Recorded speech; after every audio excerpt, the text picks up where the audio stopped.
Roy is here. I'm calling Roy. I'm calling Roy, dude. I'm just calling him. I'm just bringing him in. Dude, the Halloween thing is so spooky. The Halloween, do you enjoy that Halloween Discord call? It's terrifying. Yep. It actually happened the other day on stream. It like scared the shit out of me. I was like, what the hell is that? Right? It just completely caught me off guard. Yeah, I got a little spooked just now. Yeah? Yeah. And are you mentally prepared? Spooky season. For what? The monthly AT. Is that happening today? It is, yeah. And apparently, this is interesting, actually. Skelling has informed me that it is apparently full 55 roster. Whoa, even a bindo? Well, he didn't specify exactly, but he said full 55 roster. I mean, if there's no bindo, then, you know. You think it's no Abindo, no win? Or what? No Abindo, who cares? Wow. What I say. Okay, all right, yeah, I mean, that's They fair. can win. Yeah, that's fair, that's fair. Wouldn't matter. Yeah. Okay. Yeah. But all right, cool. That's exciting. Although maybe not apparently exciting Zan is in. playing. Zan is in, apparently. That's kind of hype. Zan. Yeah, he has not played for ages. Yeah, And I now wonder if he's it's in. actually Zan. Wait, what do you mean? Do you think it's like an imposter? Well, I've heard that there's someone on an account named Zan that is not Zan playing, but Well, oh really?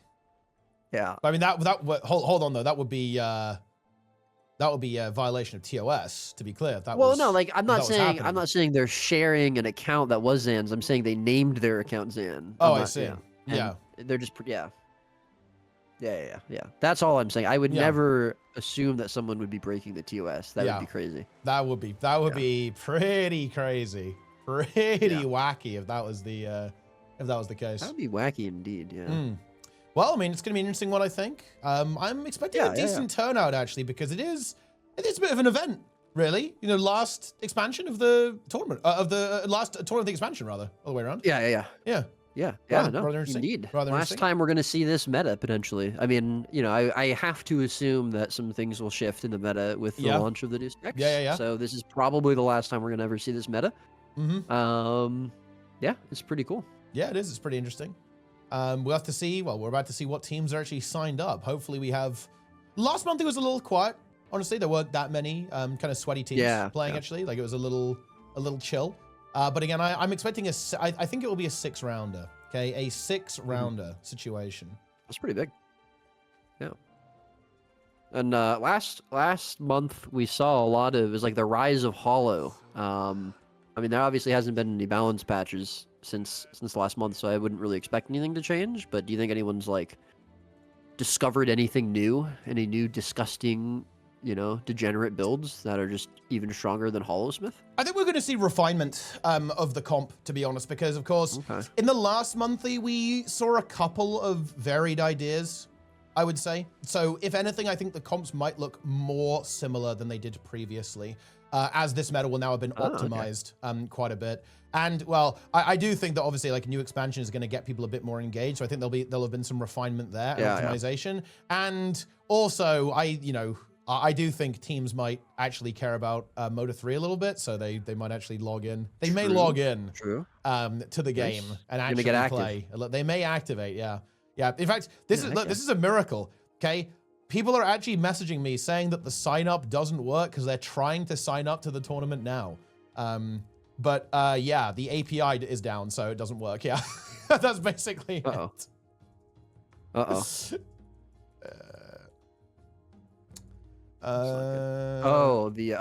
You meant MOTA. Yeah, MOTA. Yeah. Oh, I thought you meant the MAT for a second. No, the MOTA AT. Yeah.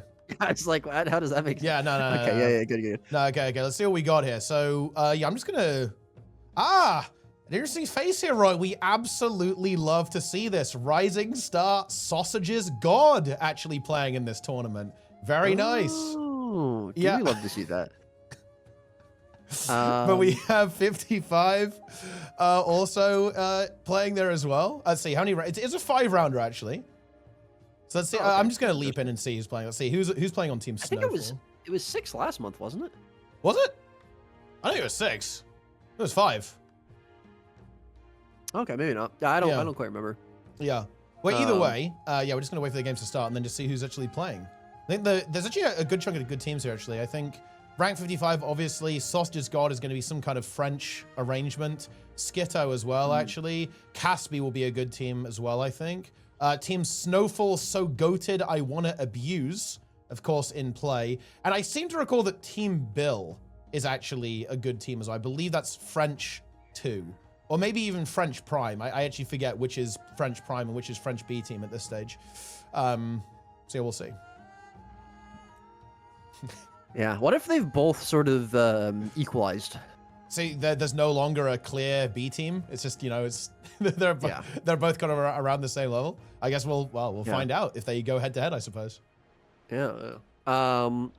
Is there a specific match you want to try to actually watch, or we just kind of need to jump around here, you think? I think just jump around here for the first one. I actually think Sausage's God versus Caspi might be relatively interesting, actually.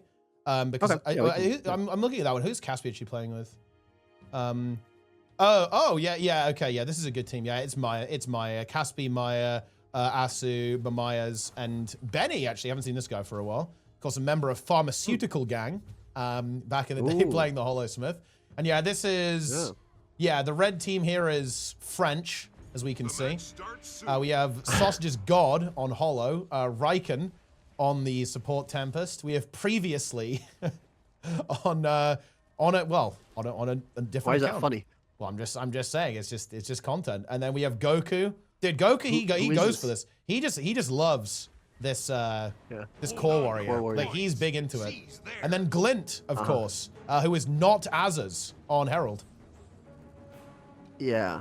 Well, who's this previously person? What's the I context actually here? have no idea who this is. I actually don't know who it is. Okay. Yeah. Okay. That is funny then.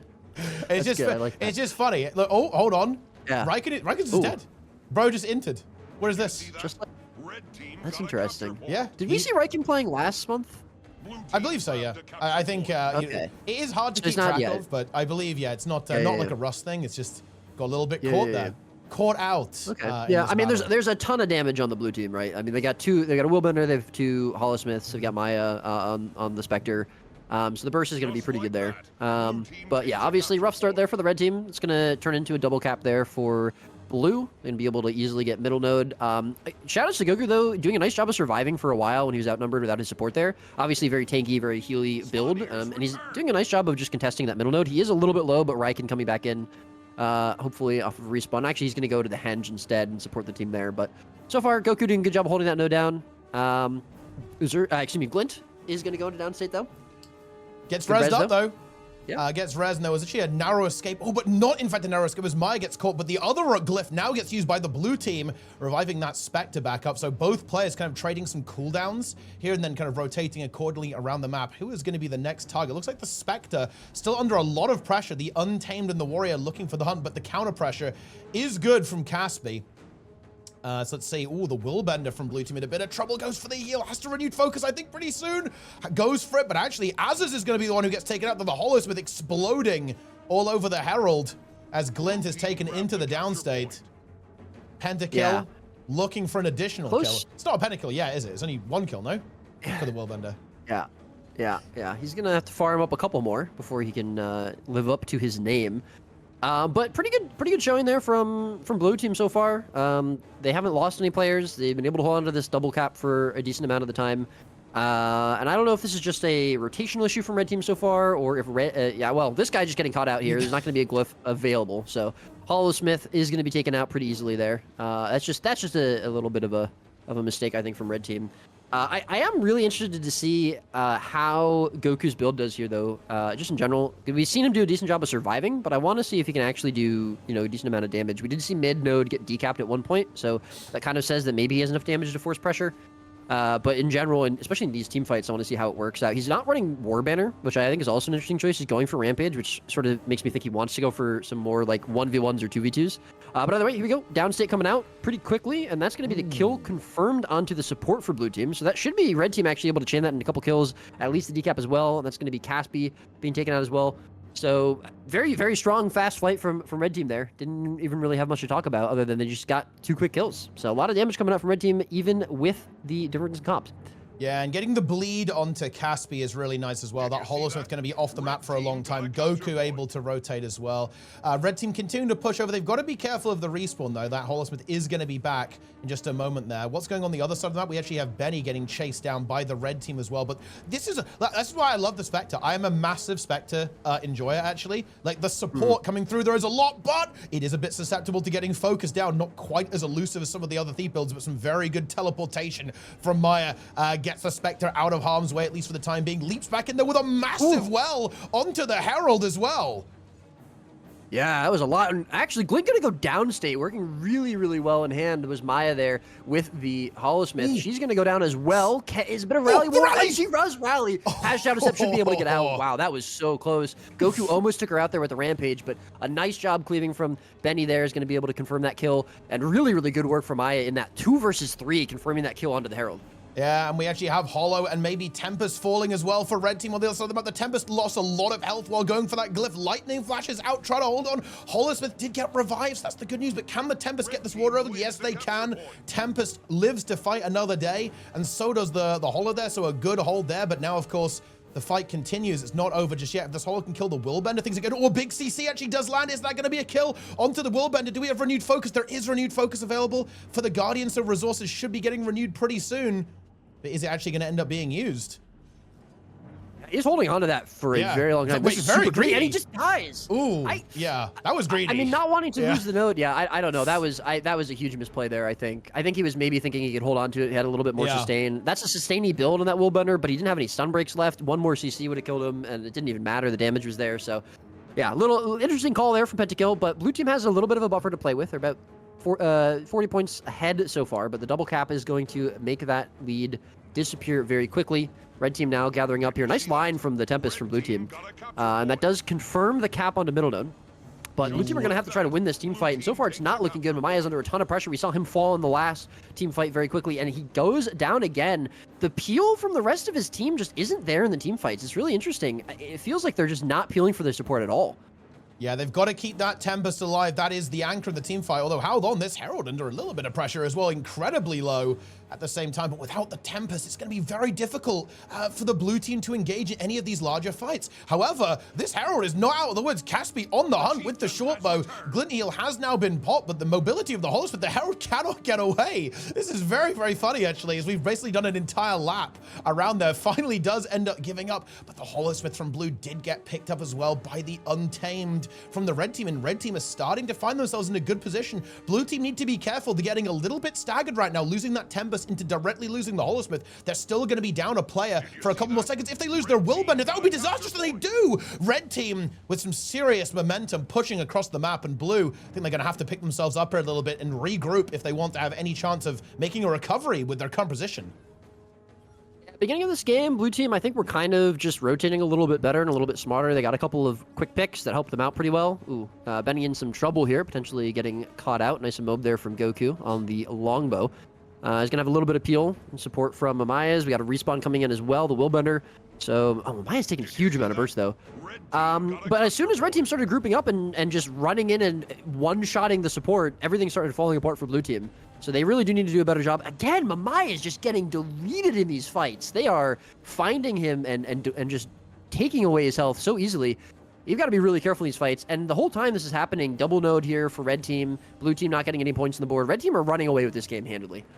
Yeah, they absolutely are. They've got that double cap. They might even be about to find a third as the Herald is capturing middle, and red team just holding firm in this fight. And I think there's honestly a little bit of that value from the Warrior. The Warrior does put out a surprising amount of support, allowing the red team to sustain. Have a lot of pressure, though, coming on to Riken. Riken does have Glyph and Rebound available, so might be able to hold on here, but needs a lot of peel from the team. Blue team going for it now. The mobility from the Tempest isn't going to be enough. Does go into the state. There was not a Glyph used, so that's just going to be a kill. Red team are going to have to disengage that. Tempest vaporing on to the point, but as long as red team disengage here, they're honestly fine. But this Elementalist is going to get killed immediately, and as long as they just back off a little bit and don't lose the Warrior or the Hollow, they're not really in the worst position whatsoever. Yeah, Goku even going to use the Rampage, I think, purely to try to get to the node to contest. I don't think he can make it in time.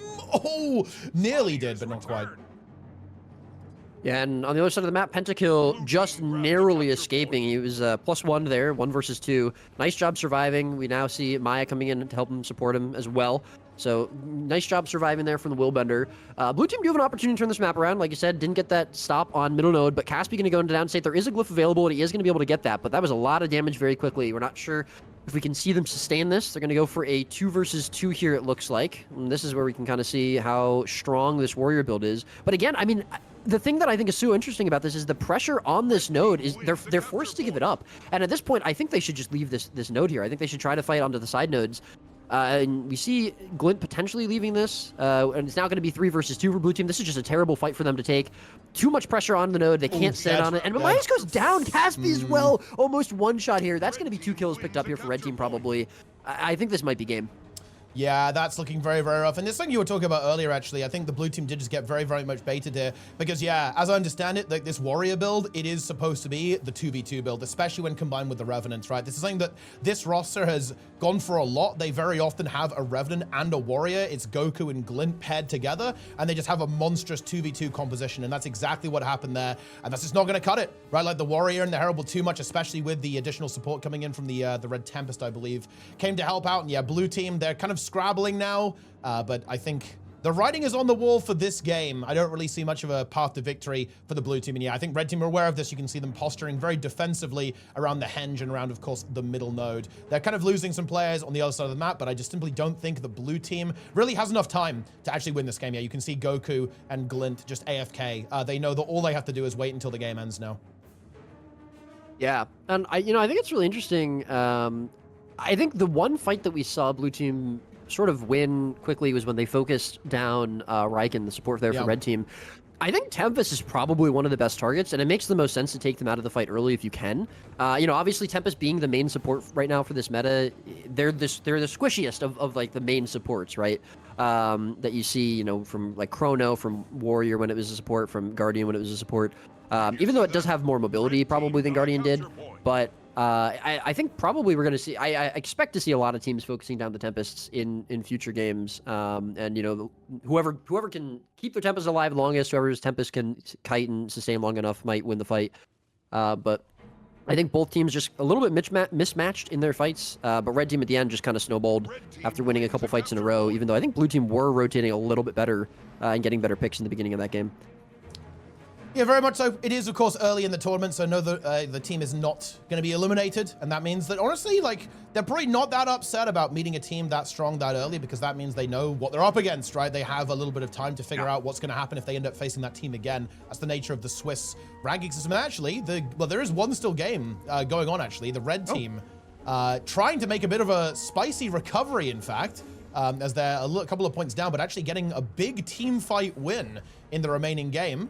As of right now, 2 players, 3 players from blue going down. Is this actually the recovery? I have cursed the blue team by showing up, and I believe I actually have, as red have this this Revenant locking down this node over here, and a massive team fight victory on the other side of the map. Red team going to find themselves a victory, I think, in this game. Let's see how, it was a massive recovery as well. Look at this insane scoreboard. Blue team just dominating the early and mid game, but red, with nerves of steel, have managed a recovery. Yeah, the ascension to victory. Another kill being secured onto the Willbender, and I think realistically, I don't think there's much of a way for blue team to salvage the situation, as the Rev is just holding on over here. The NG manages to grab middle as well. The Thief not really able to get the contest. A glorious victory for the red team. I mean, even if they wipe everyone at Henge, it's not going to be enough points. They're far too behind. Double cap. Yeah, nice job from red team. Huge, the honored one. I mean, of course. Tarnished. You can't be tarnished. Yeah, it's not possible. There's no way. Unbeatable here on the Hollow Smith. Yeah. It's pretty powerful stuff. Oh, I do like the name of the Hollow Smith on blue team though. Terrorizing Ranked. That's I like that. That is a good one. Yeah, it's a good one. We've all been there. Okay. All right, that's the end of the first round. Okay, let's. I want to have a look at who's actually playing. I want to see who's playing for Snowfall. There's actually an interesting game there. Snowfall versus Skitto might be interesting because Skitto is kind of like it's even more French. It's like 3 French teams, I think, in this tournament. I want to see what the roster for Bill is. And obviously for 55 as well, it's going to be pretty interesting. Because apparently, I want to see like who this alleged Zan imposter is, right? Because like, I think it is Zan. told I was just having a you were just joke. memeing. You were just joking a little bit. I'm a memer. You were just memeing. I have been known to meme. Yeah. Zan, listen, Zan and I go way back. Yeah. And Okay. Yeah. There's also another team called Easy. Let's see. Oh, okay. Yeah. Okay. It's actually. Yeah, it's a blast from the past. Oh, wow. Holy, wow, we've got some old school players. We have XX, Abaddon XX, and Clarity, which used to be Vin Aeon as the account. That is an interesting meme. Double Willbender, Hollow, Firebrand, Spectre. So that's a interesting approach there. Wow, we have some very old school gamers here as well. We have Spocker. I haven't seen this guy play for ages. Like, they're coming back for the expansion. And Crixels as well. Holy shit. Some old daily AT gamers in the mix there. But anyway, I'm going to leap in and I'm going to quickly have a look at this 55 roster to see who's playing here. Actually, the Snowfall game is going as well. I'm just going to see who's actually playing. Yeah. Okay, this is actually a pretty strong team. Blue team is quite strong. Both teams are pretty good here, actually. So we have Denshi, red team, with Sakaya, with Kranel, Kuba, and Alex. And then the Skiddo team is Skiddo, Warren. I actually have no idea who this player is. Okay, I fell for Russian, Boris Love. Okay, then we have Aki, which is, that's a player who exists. Vaguely, you could say. And then, yeah, what? What do you mean? They exist vaguely? Yeah. And then we have a Renegade as well over here. Yeah. Yeah. Which game are you in? Dude, we got to get Skelling in here. Like, Skelling knows the lore apparently. Like, he knows all these people. Like, he's in deep. Like, he's familiar with what's going on. The match starts soon. Yeah.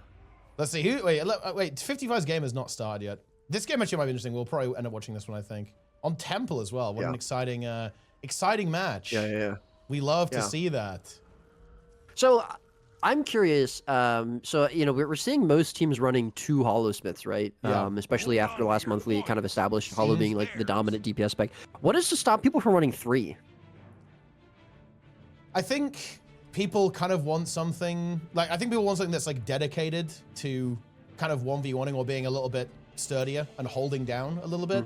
And I think people also want something that's like very highly mobile, right? So it's like, we have the Mirage being played, Thief being played, like also Untamed as well. It's like very fast, like moving around the map, and also has that 1v1 potential. So I think you just have a little bit of variety into the mix there, so you can like cover all of the roles. Because like the Hollowsmith does like insane damage. But it doesn't, and it is pretty versatile actually. Like it is a bit reminiscent of, I almost want to say like old Renegade that was like very good in every position. Hollow definitely isn't that place as well. But I'm not sure if having 3 is entirely optimal, because then you are kind of somewhat limiting your, limiting the composition. But who knows? Maybe it's because they just don't have enough NGs. Maybe nobody plays Engineer. Who knows? Yeah. I mean, Zan came out of retirement. That's how desperate they were for Engineer players. They need Engineer players. Also, red team is just deleting blue team off the face of the earth. Yeah, I was just gonna say. So far, we've seen I think 3 or 4 kills on the blue side here. Did you see that? Red team currently holding blue to 0 points. No one has even gone over to Temple yet. Although we do see Kuba, I think, making their way over there now. But yeah, so far it's not looking great for blue team. They really need to try to regroup here instead of going back in and losing more players. Aki about to probably go down. We see the Tempest just coming in, but he does have Glyph available, so this could potentially be a res. He's going to cast it. Not going to be in time, though. They do get a downstate, though, off the back of that. That's going to be Hollowsmith going to downstate, but the Glyph there is good for red team, and blue team's health bars are not looking good in return. Again, Tempest back in off respawn, so they might be able to sustain this, but Herald almost into downstate here. Yeah, this game's looking rough. To be honest, red are winning. Blue team is getting completely annihilated. I'm not a big believer in the Renegade, to be honest. I'm not a big believer in the Renegade, but also I do think that red team is just kind of playing better as well.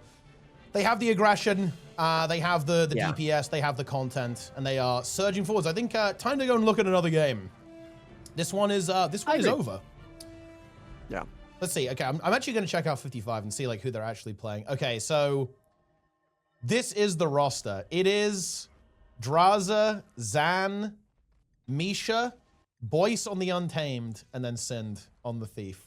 So like that is actually the roster, right? That is the squad. There is no Abindo in here. But I think they do have an extended roster, right? Like there are technically 6 members at 55, right? Because like Abindo is also a roster member. But I feel like Abindo was really brought in big time into their monthly AT roster when Zan kind of stopped playing the game. But I haven't seen Abindo play for a while, actually. So I guess it's kind of like a reversal scenario. Zan has returned when Abindo has vanished. Might just be busy playing WoW. I know he was playing that for a while. Oh, yeah. Is he PvP? Yeah, but I would assume so. Oh, but I'm not sure. Yeah, you know, it's funny because some of the NA guys actually are playing really competitively actually in PvP in WoW. Like Nos, for example, like plays high level WoW PvP. Kind of interesting actually to see that. Have you seen that Toka is now like a big time Marvel Snap competitive player as well? I did not know that. Yeah. Now you do know. So yeah, like all the everyone's branched out. And obviously there were in terms of EU there was like the Smite arc, right? For the denial guys, right? Like TCG, And then Helseth went. What was the game that he played? It was like the Battle Right? Battle Right, yeah, that arc too. So, you know, people have been around a little bit, but this game is probably not going to be super worth watching. I think Blue Team will win. I'm going to go on the patrol and see if there's anything interesting going on anywhere else. All right. Oh, these games are all pretty brutal, to be honest. This time around. It's looking rough for many of the teams. It's, like 300-0 on a lot of them. Wait, let me actually just check this team. Who is Prozon? Oh, okay, they're just winning. They are a team that is defeating the opponents. Okay. Wait, yo, chat, hold on, guys. Is there anyone's team name that I'm just not recognizing or what? Oh, sorry, Sizer, I meant, not Toka, Sizer. I'm trolling. Oh, okay. Yeah. Yeah, it's okay. I don't know what Toka's doing. He could be doing anything. Yeah. All these PvP players, guys, they're all the same to me. Okay. Did you see that? Yeah, I mean that's fair. Got a capture point. Yeah. It would be funny if it was both. Yeah. Someone just whispered me and asked me where you can find the jeweled amulet in Kessex Hills. Does anyone know? What? I have no idea. I don't even know what that is. Wait, what even is that? It's for the collection Secrets Obscured, I think. Oh, wait, for like the global teleport. Oh, for the teleport thing, like the Wizard Scroll teleport, or what? Yeah, yes. I haven't done the collection. I'm not sure. Whoa. Are you self-reporting for not playing the game, bro? Oh, I'm sorry. Have you done every single collection in the game? Yes. Really? Yeah. There's not there's not a single achievement you don't have complete. Correct. Wow, that's crazy. You must have the highest AP count in the game. Yep. I'm actually Hellmasker. Oh my god. I need to leave. He is. I actually use AI to stream on that account, but it's actually me. Gotcha. Oh, you can only find the amulet if your heart is pure. Okay, I'll let this person know. Anyways, even though Teapot is insistent on trying to get us off track, it does look like there's not a ton of close matches here in round number 2. Which is fine. Usually, I mean, I think we see that kind of in the first couple rounds. Round 1, we had a pretty close couple games there, but yeah, round 2, the gap is a little bit bigger, I think. Yeah. Yeah. Well, I think the actually, interesting enough, the Aeon game is actually pretty close right now. It's an intense match. Yeah. Wait, let me just, which one is that? Is it Perfect Storm, right? What is this game called? It is Easy. Oh, yeah. Easy. Yeah. Is the team name. Okay. Here on Temple. Ooh, it's actually trading blow for blow here on the bottom buff, as we do lose the Hollowsmith on the red team, but a Hollow also dies on the blue team with Avancine going down, but the players from red are very, very low. They need to get this. They've got to get this rally. They've got to rally this player. Can they actually find that the revive comes through? But it's not going to be good enough. Next IRL rallies. Comet also. Wait, did Comet self-revive? I believe we saw a self-revive scenario going on here as well, somewhere on the map, which is quite a wacky situation. And blue team actually slowly losing players. They are red going to be able to push through and be able to secure this bottom buff. They might be able to. More reinforcements from the blue team are moving in. Red team is very heavily committed to this bottom buff. They're not going to get it. The Thief finds the interrupt. Blue team actually have the caps as of right now. Wait, I'm not sure about this channel. Aeon going for the channel. Iris, that is, while the team is dying, going for the channel. Oh no, the teleport out of the glyph, but the rally comes through. We're good to go. This is an absolute fiesta of a team fight here. And did save the Signet as well. Yeah, so she has Signet still. She's going to be able to get it. Spaka super low here. He needs to be careful. He has Black Powder. He's going to be able to, or Blinding Powder, excuse me. He's going to be able to stealth out. Nice reveal, actually, from the Hollowsmith. He's 1 HP. He's so low. I actually think he might be okay. He might be out. Wow, yeah, Spaka going to be able to come out of this. If he can get out of combat, should be okay. That does mean his team will be a little bit outnumbered here on the bottom buff, though. 4 versus 3 now. But red team, yeah, they are feeding into this, or they're spending all their resources trying to get this bottom buff, and blue team, in the meanwhile, took the lead from about a 60-point deficit. So they're going to be able to come back here. And, I mean, if they can keep on holding red team down here, I think this is a pretty good state for them. And actually, they're getting kills now. Yeah. Aeon actually left. So Firebrand left that team fight, leaving no support for red. And you can see what happens when that happens, right? Like, the entire red team just implodes. So red burned a lot of time down here, got nothing for it, and might end up handing their opponents the buff as well. As it looks like that is going to be the case. Blue team going for the channel. They're going to connect it soon. There it is. And things have gone quite poorly, I would say, for the red team. Is pretty much the worst case scenario happens. I always do get really, really nervous when I see a team committing to the bottom buff, because it can be so easy to throw the game by doing that, and I kind of feel like that's what we just witnessed, right? That commitment did not work at all. They nearly had it, but not quite. Overcommitted, went half in, half out, wiped, handed the buff to their opponents, and now I think they're just kind of scrambling to survive, but more and more players are going down. Firebrand going down, Spectre also going down, and the Hollowsmith as well. I think the game's kind of over, actually. Yeah, it turns out it wasn't quite as easy as they thought. Yeah, it was not. It was not, in fact, easy. I mean, what should they replace? Should they rename it to, like, hard, or like challenging? Well, that could get confusing. Name? Well, I mean, look, you know, you've got to keep people guessing a bit, right? With like your with your name. Why would that be confusing, Roy? Sorry, I'm reading chat. Oh, yeah. Which is probably a mistake. No, Twitch chat is highly intelligent. But, yeah. What do you think more so is than YouTube chat? What do you think is more intelligent, YouTube chat or Twitch chat? I mean, okay, my heart wants to say Twitch chat is smarter, but I think saying Twitch chat is smarter than anything is just an incorrect statement. It's questionable. Yeah, I mean, that doesn't make sense. Like, it would be like speaking a foreign language almost, you know? Like, I don't, like, it's just, I'm saying words that I don't understand. Yeah. Yeah, I don't know, man. You stumped me. Wow. YouTube chat just said Twitch chat are NPCs. Yeah, okay. I mean, coming from YouTube chat, that's like, you know, it's really, you know, pot calling the kettle black, right? Like, I don't know.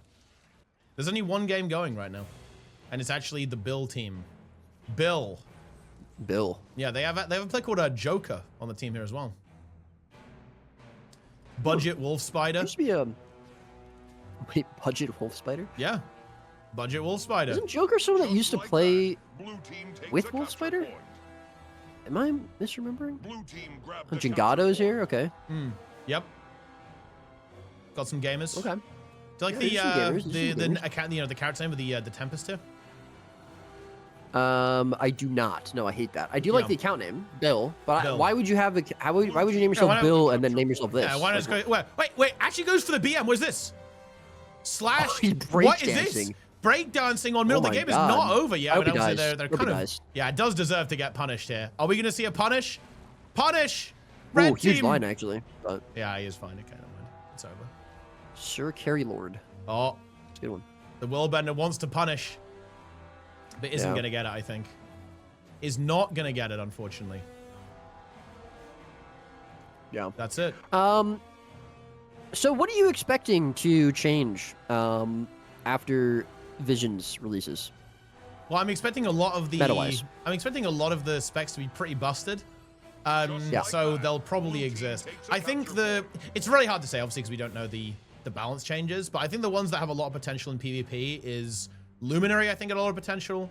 Evoker as well actually had a lot of potential. Although I think it was kind of because of some... Evoker is very interesting because I think a lot of the power of Evoker was some like insane interactions that were not accounted for yet. For example, I believe there was like an absolutely unhinged interaction with Pyromancer's Puissance in the fire tree that basically meant you could like spam it like crazy and do absurd damage that was kind of causing some issues there. So we'll have to see if that actually makes it to live. But yeah, Luminary, Ritualist, Evoker, Unrest, and obviously Amalgam, you know, almost like fits into where Hollow is right now in a lot of ways. Can 100% happen at the same time. Antiquary, honestly, who the fuck knows? It could be completely worthless or completely broken. And honestly, you might only find that out like in the game. Like it'll be random, like who knows?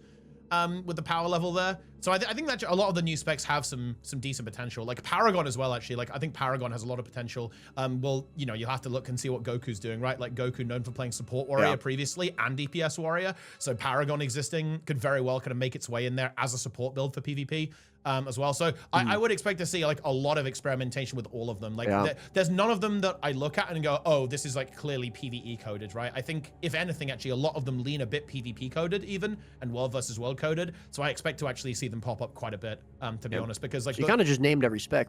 Well, yeah, no, I mean, I expect to see every spec. Like, there's no spec that I look at and go, yeah, that's never going to work, right? In PvP, right? Like, oh yeah, it doesn't make any sense. But yeah, like for example, it's very dependent on tuning though. For example, like Ritualist and Luminary were like unkillable in beta, especially Rit. Like Rit was like, I died all the time on Luminary. Yeah. I mean, yeah, I mean, I don't know, like you were probably dying to something OP, no? Like it was just other broken stuff. Yeah, a lot of like core specs. Yeah, oh yeah. What, Core Warrior? Goku's playing it, no? It's OP. Yeah, I was probably just fighting Goku. It was weird that he was on an A, but yeah. Anyways, we do see Bill versus Sausage God. That might be a decent game to watch. Yeah, and 55 versus Snowfall as well. I think that's kind of maybe what you might want to lean over there. So we have a couple. We'll keep an eye on both of these games actually. Like Bill versus they haven't Sausage started God. yet. Yeah, we have to wait a little bit to see that one. So we'll keep track of the situation. But yeah, I think those are the two games that have got some promise. I would probably say that Sausage's God is fairly favored versus Bill. 55 versus Snowfall so goated I want to abuse. That's who knows, to be honest. Gale shot. That is true. There's a Berserker on Red Team. Oh really? Wait, in the Bill game, I assume? In the Bill game, yeah. Yeah, Budget Wolf Spider's playing Budget Berserker. Wolf Spider. Yeah, he was playing it last time as well. Yeah. So they should win. Berserker's a pretty strong spec. It is. I haven't played the game since 2016, but yeah. You know, it's kind of interesting. I think that, you know, Warrior is in a weird spot in PvP. It's like, I wouldn't say that his builds are actually bad. It's just that there's better things, basically, pretty much. Yeah, you know, like Condi Berserker, like if you actually let this build connect onto you, it is gnarly. Like it's very gnarly in World vs. World, like the full like Cancer Trailblazer setup. It is pretty disgusting in World vs. World. It's kind of a similar thing here. You got Relic of Akeem with the Rabbit Amulet with Rune of the Engineer. 2k toughness, right? You're a very meaty. You have meaty armor on the Warrior build and some pretty gnarly damage too. But yeah, not the most popular build in the universe. But yeah, blue team, I think a fair bit stronger here. Comp is better, I believe, for the blue team, and I think just in general, this is a team. These players have played with each other for a long time, right? Like they pretty consistently play together, so they kind of have the expertise to defeat the opponents, and I mean they're doing it pretty clearly. I think it's time for the Snowfall game. Surely it exists. It does not. Unlucky. Yeah, they still haven't started. It's kind of crazy. Yeah, they're making us wait. Yeah. There was another game that looked kind of interesting. I'm trying to find it again because I remember the name, or I forget the name, excuse me. It was the one with Spaka in it. Was it Honored one? Yeah. Oh, look, it's in the chat. Helseth is in the chat. Okay, we've got all the it was Spaka. All the PvPers are back in the mix. Wait, where's Helseth? Oh yeah, big fan. Whoa, what's up, Helseth? Yeah. I can't wait to see you play in MOTA 3 in a few weeks. That's gonna be awesome. And of course, we have coming back for Troubadour. Zealith 1v9, the leader of Team 1v9, also in the chat. We love to see that. Not playing, I think, this time around, which is kind of interesting. No Zealith team. It's kind of interesting. Yeah. But yeah, if you want to jump into Niku Ni versus Mi War Mi Far, I think it's. Oh no, sorry. Which one is it? Well, I mean, 55 game is starting. Oh, it is? Okay, we'll Yeah. watch that. That's fine. We actually have on red Yeah. team, it's Draza on Hollow number 1, Zan on Hollow number 2, Misha on Tempest, Boyce on Untamed, and also Time Fate Karma on Thief. Damn, that... I think Sind might be the biggest role player in this game. He is a massive role player. He is a It's big either- okay, role why player. are thieves such big role players? Because Pain is also a Yeah, he is. gigantic role player. He is a big role player. They Like, do love their RP. Well, look, I mean, look. What's up with that? Have you seen the feedback thread on Antiquary? Like, that shouldn't surprise you. Like, they're mad. Of course not, man. They- Do you think I have a year to read? The match starts soon. Look, they want to be an assassin. They want to be a, one with the shadows. Yeah. I'll tell you. Yeah. On blue team, Do you think all thieves just like play in the dark constantly? Like they're always, yeah. like they have all their lights well, off. I think they just dress like their characters too. They're actually like fully cosplaying the entire time. Yeah. Yeah. Hold on to your point. And on the blue All right, team, yeah, but it's yeah, double go on. hollow again. Will Bender from Cranel, Kuba on the Untamed, and then we have the Tempest as well. So the big difference here is basically no thief for blue, right? They've got a Will Bender instead of a thief, basically. But other than that, it's going to be the same composition. Interesting. Which I think on Kylo it's okay to not have a thief, or rather it's less detrimental to not have a thief compared to a thief team. But it also depends how you play around it and like if you allow the thief to kind of just freely roam, or if you check it a little bit more. But either way, before we even get to that, we're going to see how the first team fight goes around middle node. Kuba trading some blows there with Draza, a little bit low, going in pretty deep there, away from the rest of his team. He needs to be careful. Prime Light Beam coming across there is going to be hit. We see a rebound coming out now from the Tempest as well, but not going to be completely necessary. Trading some damage back, but red team do get the node, so now blue team are going to be forced to try to actually stand on it. But Kuba, again, going to be the target here for red team, taking a lot of CC. Maybe going into downstate. He is going to go into downstate. Are we going to see the glyph come out? We do. That's a water glyph as well, so full health back for him. Draza still going to be low, still going to be a target here for blue team. Goes into downstate, but Misha should have the glyph available. Actually, he's line of sighted. I'm not sure if he's going to be able to get it in time. Oh, he does. He starts the precast. Really nice job for Misha. As always, as expected, to get a excellent res there. Yeah, but actually a little bit of an interesting explosive start here. No kills secured so far. Cranel looking to shove away the thief. 55 pushing in. Sind actually getting a little bit caught very, very low. Doesn't have any cooldowns. Manages to get into stealth to slip away into the ether. But Draza also under a bit of pressure. Bear in mind, glyphs now have been used. There is no glyph available. Draza goes down. That should be a confirmed kill. And first blood is actually going to go towards the blue team here. A little bit of a scary situation. Zan also in a little bit of trouble here too. Tries to get away, isn't able to do so quite effectively. Gets blocked by the wall. Is that going to be the kill? A beautiful wall there. The support from Misha is good, but is it going to be enough? I don't think it is.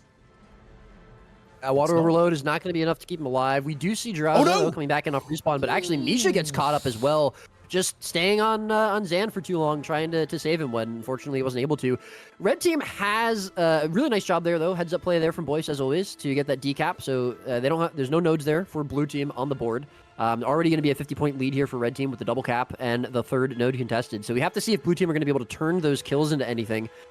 3 kills quickly picked up. That's going to be good for them. That should result in at least a double cap for them. But again, Boyce trolling there at far node. But Sind here getting picked up, actually. That's a really big kill. Nice job from Kuba and Zila to pick that up. Kuba now can freely roam. Looks like he's going to opt to go plus Boyce at their home node. And Draza actually going to go down as well. Blue team, okay, so blue team, I think more than, turning the map into their favor, they're doing a really good job of just continuing to snowball and stagger these kills out. And that's a little bit of a throw from red team, maybe just overestimating, or underestimating, I should say, the damage and the precision of these kills from blue team. Yeah, blue team off to a very, very good start here. 55 though, like they are a team that's good at not losing, right? And you see that in the score, right? Like blue team don't really have this like level of dominance over the map, and Kuba getting taken out by the thief as well on the Untamed in the middle of the map is not ideal. So 55 trying to find some value here. Team fight about to start up over here on the windmill at the same time. Cranel gonna have to lock down middle as well. Is actually gonna go ahead and pursue the Untamed. That of course does leave the node to be decaptured there by the thief too. And of course this is gonna be a really scary situation now, I feel like, for blue team. They've got to, I think they've got to disengage this or like win something insanely quickly, because now they're in a 4v3 and their reinforcement is not going to be here for a long time. And yeah, we see that now. I think a little bit slow on the rotation from blue, not able to respond to that thief moving in, and another kill secured for 55, and they're starting to rebuild back into this game. Yeah, I think it'll be interesting to see if blue team allow themselves to kind of get staggered the way that red team did. If they can escape. Right now, the support here, the Tempest for blue team, going to be getting chased down. A little bit of peel there, but it's not going to be enough from the rest of them. Jaza is getting pretty low here, though, so they might be able to find a kill, but is it going to be enough? Vapor Form is available for the blue team Tempest. Can they get a kill? They do, and that's a rally. Really nice job from the blue team DPS to support and rally their Tempest there. Really, that's a huge save there for them. That's actually going to stagger red team a little bit coming back into this when they were potentially looking to swing the map back in their favor. But right now, it's a node apiece. Middle node going to be the contest here for them. I don't know if red team are going to want to step up to this. It looks like they are. Misha and Zan coming in, and blue team have only opted to keep 2 players here. So Zan going to take a little bit of pressure, but they're going to be able to get out no problem. No real risk right now. Actually, Zan running into a wall. I don't know what's going on there. He just stayed in that one spot for a while. But he's going to take a lot more damage than he probably should have. Misha sticking around, though, to support him. Prime Light Beam coming through, though, is going to take him out. Kuba going a little bit low. Misha should have Glyph back up if anyone does go into down state. We'll see if the Cleave's going to be able to prevent it. But so far, just the peel and the support so far, keeping everyone alive. 100%. Syndra getting shoved away.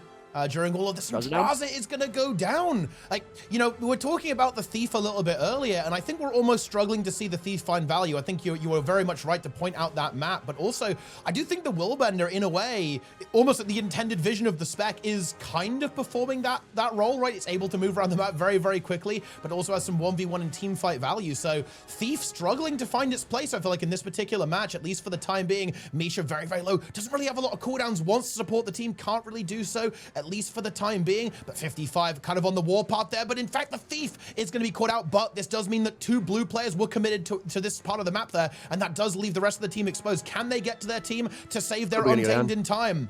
The answer is no. That was beautiful, actually. Zan and Draza just hitting Kuba with one Prime Light Beam after another, knocking him in 2 different directions. That was actually beautiful, and a huge cleave on Azila as well, coming in and trying to support their Untamed.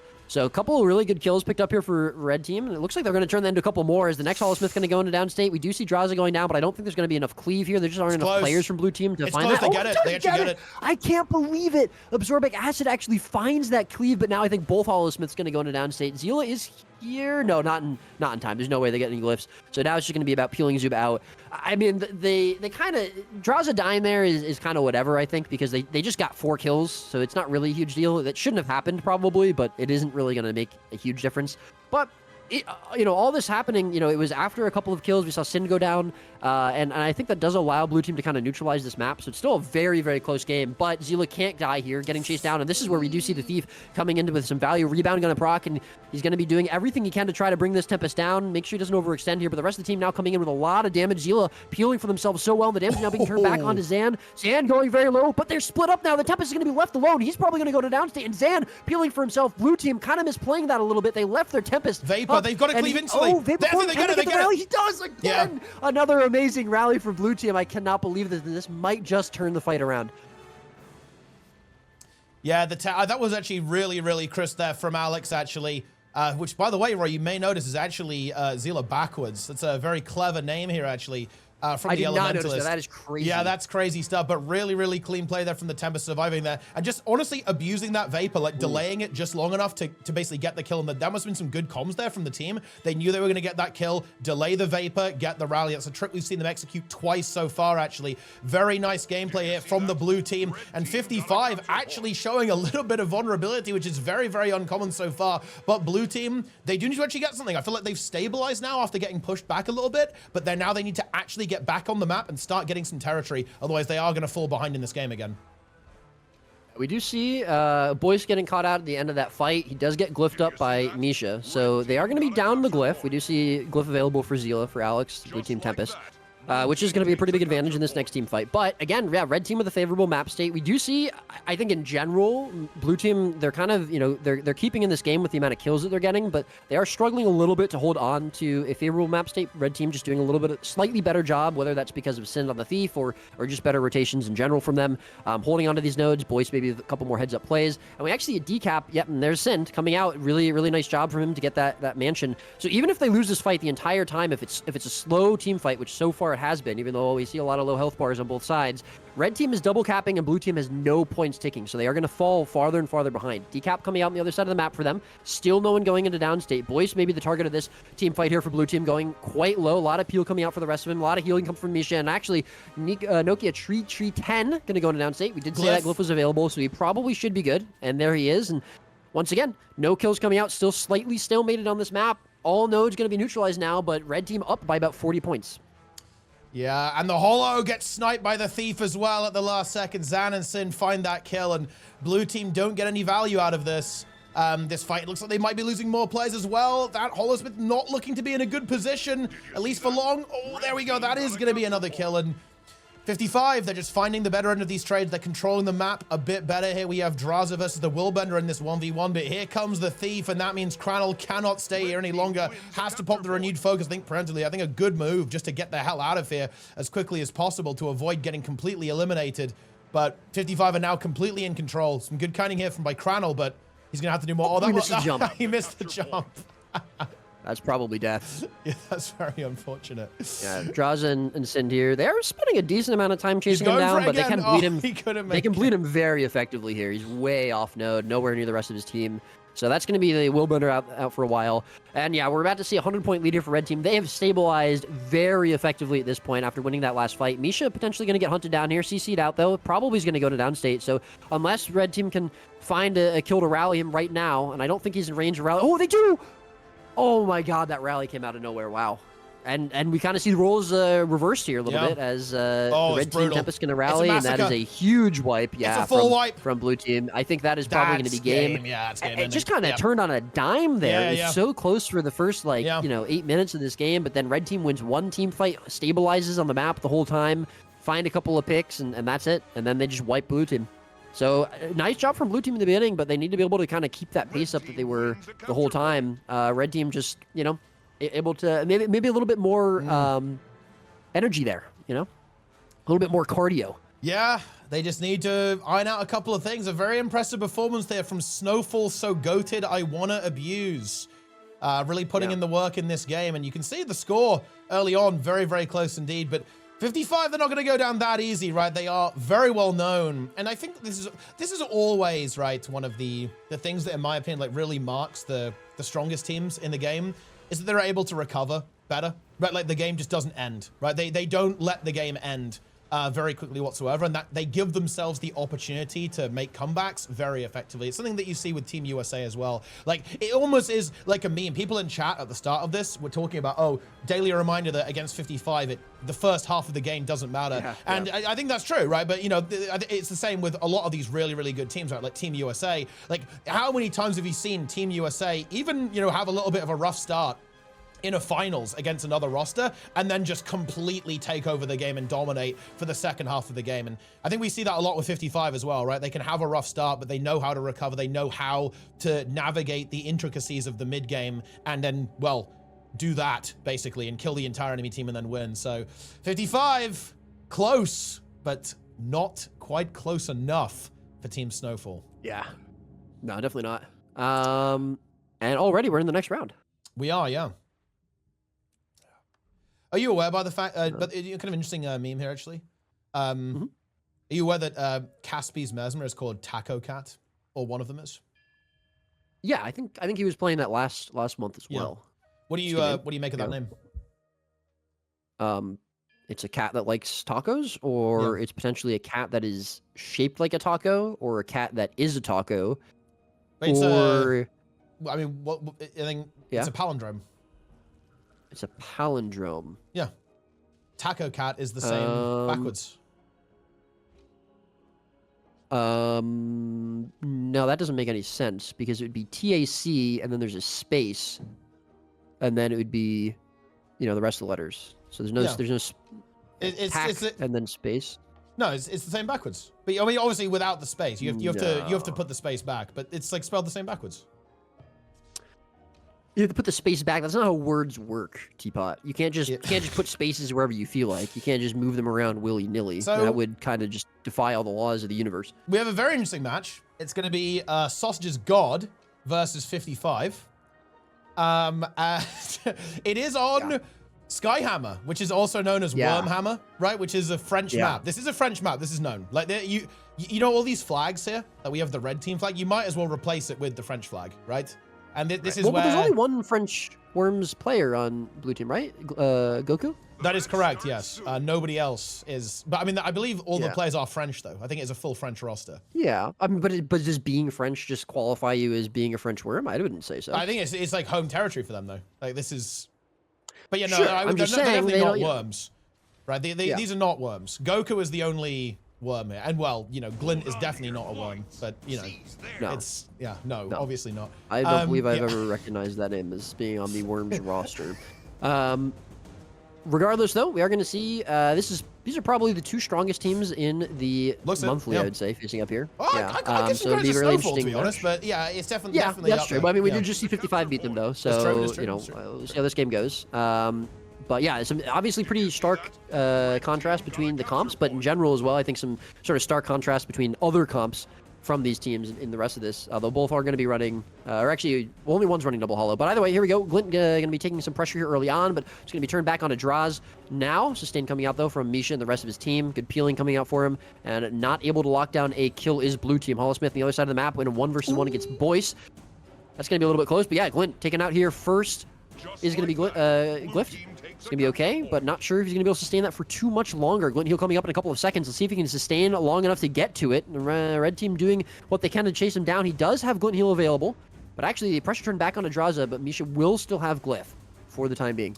Adraza's going to go down. Where is that Glyph coming through from Misha? He pops it. Oh, a water Glyph as well. A full heal onto Adraza is nice. Syndra actually gets cleaved down there, though, by the Untamed.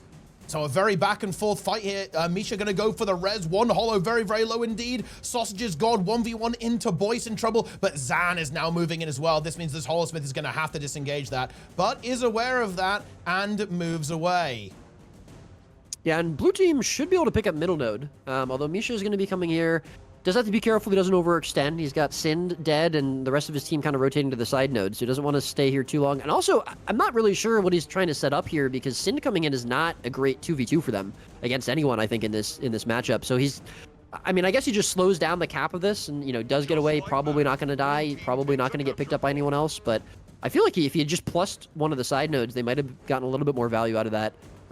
Either way, though, we are going to see Viciously taking quite a bit of pressure here. We see the movement from red team come to the side nodes, and blue team, I feel like they're almost moving around this a little bit slowly, even with Misha doing that. But it looks like putting the resources into A is going to pay off. Zan going to down state. Yeah, Boy's still pretty low. Misha, again, he wasn't here in time, I think, to sustain Zan. A little bit of a slow rotation from him. Oh, Sid gets caught as well! Seeing that. Oh, no. Ooh.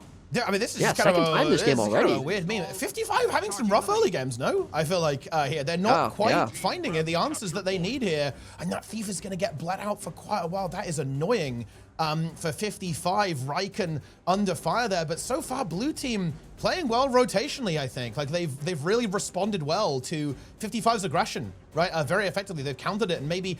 A couple of, again, I feel like the Thief, struggling to find value, like, you know, plussing into, not able to kill the Untamed, right? Wasn't able to get that. And of course, I feel like it is hard to get a kill in a plus on this map, right? Because it's like very easy to kite against the Thief, but still, they've got to do something better than that. Oh, if Misha dies here, that's very scary, especially as the hammer's coming up. Really nice counter CC there from Zan, evacuating the Tempest highly effectively, but it's not over as the Herald is on the hunt, not pursuit. Zan trying to punish it.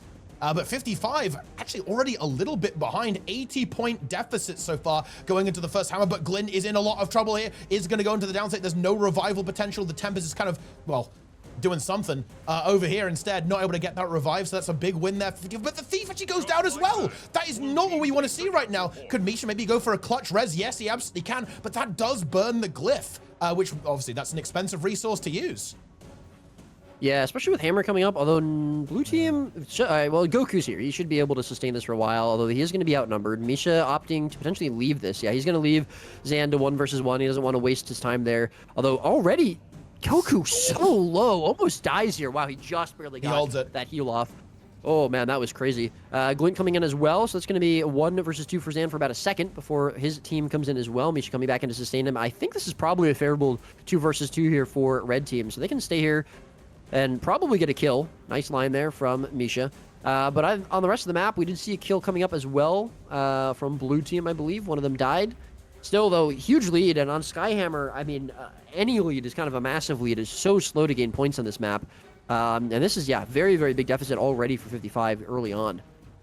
Yeah, GSBO getting so low, does go down to the Tempest Surprise. They can probably res that, I want to say. It's going to be hard to get that cleave. Maybe there's some way. Oh, the damage from Xana. The poison is massive. They're actually going to get that. That beautiful Prime Light Beam denies it. And they cannot get the recovery. And at the same time, Sausage's God, Boyce, was able to take that 1v1 and secure that kill as well. So 55 getting a massive win there. And yeah, like I think they should just leave. Yeah, I mean, they have to. I think they need to concede now 100%. And I think that this 2v2 was just kind of a disaster, right? For the blue team. They were just not able to sustain that. They weren't able to get that counter pressure onto that Holosmith. And as a result of that, they've now lost a lot of the map. But they still do have an advantage. And again, like, Skyhammer is a slow map, so they're not in a world of pain just yet, right? They have potential to recover this. Yeah, I think they probably stayed a little bit too long on Skyhammer, especially once it didn't really help them too much to get it. They, I mean, they had a node for a while, and I think maybe just giving it over, or sorry, they didn't have any nodes for a while. Giving it over might have been okay, but either way, Skyhammer gonna go to a red team. Several kills picked up there for red team as well, so very nice comeback there for red team. They're now only about 60 points behind. We're gonna see a pickup onto Sausage's God as well. The Holosmith there for blue team. He's gonna be taken out. That'll stagger blue team coming back in. Glint as well, very, very low, running away from middle node. Draza gonna try and chase him down. Does have super speed to get out. Not sure if Draza's gonna be able to keep up with him. Doesn't look like it, so that will be an escape for the Herald, but Sand coming in. Looking for that kill, gets him, yes, oh, and that's nice. Great pickup by Sin. Yeah, very nice pickup there as well. And blue, they need to just stop getting staggered, right? I feel like they've been outnumbered on the map for a long time now. They just need to take a breather. Like, I think they have that opportunity now. They're going to be able to kind of regroup on A here and then push out onto the map again. But 55 might end up with a triple cap here, even potentially. They're certainly going to have a point lead. Ooh, if Zan's in trouble, though, that things could start to kind of go the other way. If that's the case, are they going to find the kill onto that horse with all of that evasion coming through? And the healing is massive with the water fields. And actually, it's going to be red team once again holding firm. And bear in mind, look at this rotation. Red team are outnumbering their opponents. I'm really scared for blue right now, as if this Revenant is not going to get back here in time. And yes, Sausage's God already dies just as the Rev here. It's another 4v5. That's a big problem here. Yeah. Oh, but they turn it, though. Is available. Draws are going to turn around. Misha not going to be able to get it in time. That cleave is massive. He does get the cancel on the glyph, though, so he's still going to be able to hold on to that. But yeah, what looked like a pretty hard losing fight there for blue team at the beginning is going to be turned around. Red team now going to lose Boyce as well, and I don't know if Misha's going to be able to get this glyph. He does. Yeah, nice. But it was very close. A little bit of pressure turned back onto Glint, but he's going to be going in pretty aggressively. Has Glint heal potentially available. Looks like he does, so he's going to be okay to play that aggressively. Zan actually getting CC'd away. He might be able to get picked up as well here. And again, no glyph now for Mish, as he just used it on Boyce a moment ago. But we will see Draza coming back in off of respawn. The rest of the team, Sind actually going back in to try to get a decap on this, but he's going to be stopped by the Holosmiths. Glint chasing him down now as well. Prime Light Beam coming across from there, and no one getting picked up so far in this fight. Sind needs to be careful, though. We've seen him get caught out a couple times in these fights and taken out. Doesn't really have anything else to do, though, although with Viasly moving across the map, he might be able to find a plus there. So it could be an opportunity for him, but red team on the other side do need to be careful that they don't lose anyone else. But they've taken the lead here, Teapot. 45 points ahead now with a double cap, and tides have really turned here against blue team. Yeah, they very much have, and Goku in a lot of trouble here as well. He's going to have to pop Rampage, I think, to try and survive this. Doesn't really have a lot of support from the team as of right now. The Tempest does just arrive, though, so that should be a good position here. But again, this point deficit, it is not shrinking as of right now. Red team still controlling this middle node. No kills.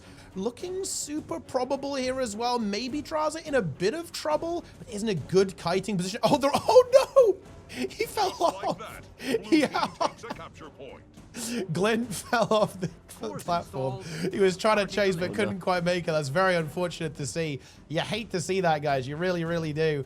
But yeah, blue team now, of course, starting to regain a little bit of territory, getting point C now captured up there. At the same time, Skyhammer coming through too. Untamed 1v1 into Draza. But let's see, where is going to be this next move, right? That's the really big thing. Is like, what are we going to see happen next? Sim potentially under pressure, is playing very, very safely, wants to be defensive, doesn't want to go down. One Holosmith maybe in a little bit of trouble here. Boyce with this Untamed, it's just so strong in the 1v1, and especially with the Thief coming in, that kill is going to be guaranteed. Is there maybe a glyph coming through? Yes, there is. Really nice glyph. Starting this into a 2v2. Good recovery by the blue team. Draza in a huge amount of trouble actually here. Very, very low, but is able to actually shove away the Untamed, and the support from the Tempest comes in.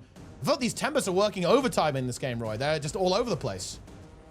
Yeah, they have to be. And, you know, I gotta say, when we saw Sausage's God losing that 1v1 to Boyce, and even with Sin coming at the end, I think that was kind of lost. This is the second time we've seen this now. I actually think this is Zan getting picked up here is actually pretty big here for Blue Team. That's not good. That's going to be on Hammer as well. If Blue Team can pick up the Hammer here, that would be really nice for them. But they want to make sure they don't have to stay here for too long like we saw last time. But what I was trying to say is that I really think, I actually think even though maybe we haven't seen a ton of direct value from the Thief, the fact that it's on the map is actually making it much harder for Blue Team to find these 1v1s in the sides. Yeah. They're not putting, you know, their Untamed into Boyce. Maybe they're worried about the Untamed getting +1. But we've seen Sausage's God the Hollow now losing this 1v1 to Boyce twice. I don't think they can put him in there, and also because they're only running one Hollowsmith, taking him out of the team fight is really, really disastrous for them. They need that damage in the team fight. I think they're just having a lot of trouble deciding where they need to put their players. I would be interested to see if they continue to team fight how it goes, if they can just find kills and kind of snowball the map. But you know, just the nature of the map makes it a lot harder to do that. And I think the Thieves are actually providing a lot of value, you know, almost sort of secondhand on the map, just making it a little bit more pressure for these players to be on the side nodes. But either way, we are going to see Skyhammer go the way of Blue Team, and they've kind of stabilized a little bit. But again, we see Sausage's God in this 1v1 against Boyce, and that's the node lost. He just cannot stay on the node against Boyce. He's not going to win. He doesn't have winning pressure against it, and he doesn't have the same you know, viability to get a plus here. As Sin comes in right now, that's going to be a kill on the Hollowsmith probably. Yeah, it absolutely is. The Tempest moves in, but it's a little bit too late. It's hard to be faster than the Thief. Caught out.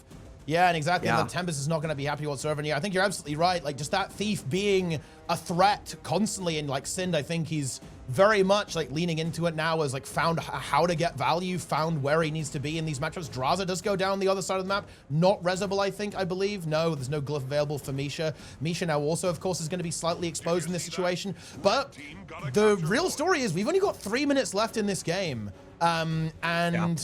Red Team has a very sizable lead. Like, even if they don't really make any crazy big winning moves, they're just gonna auto win, right? Like when the timer just runs out. Like, so the pressure is really on Blue Team to try and make something happen right now, because they really they are running out of time currently. Especially if this Tempest did go down and Sind on the warpath with those Heartseekers into the Tempest does get shoved away a little bit, but the Tempest not feeling comfortable right now whatsoever. Misha also in a similar scenario though, but the damage just coming through directly onto these Tempests from both teams is absolutely vicious. He goes for the... I don't think he got it. I don't think he got it. No, he didn't get it. He didn't get it. That's so sad. He almost had it. Really nice kiting from Riken, actually, up until that point. I think he was doing a really good job. And Glint is going for the hand res. Not going to happen, though. The cleave is going to be too strong there from Red Team, so he's going to be forced to Vapor Form back onto the node to force the stronger cleave there from Red Team.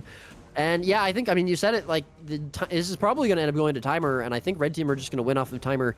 And I really would have liked to see Glint maybe trying to match the Thief a little bit more. We saw him kind of plussing the other side of the map, but I think he's just a little bit slower, and it's just not quite as effective. Nice glyph coming out there for Misha to get Draza back up, and now they're going to turn that damage onto Viasly. Tempest nowhere near this. That's going to be a free kill for them. I think that's probably game.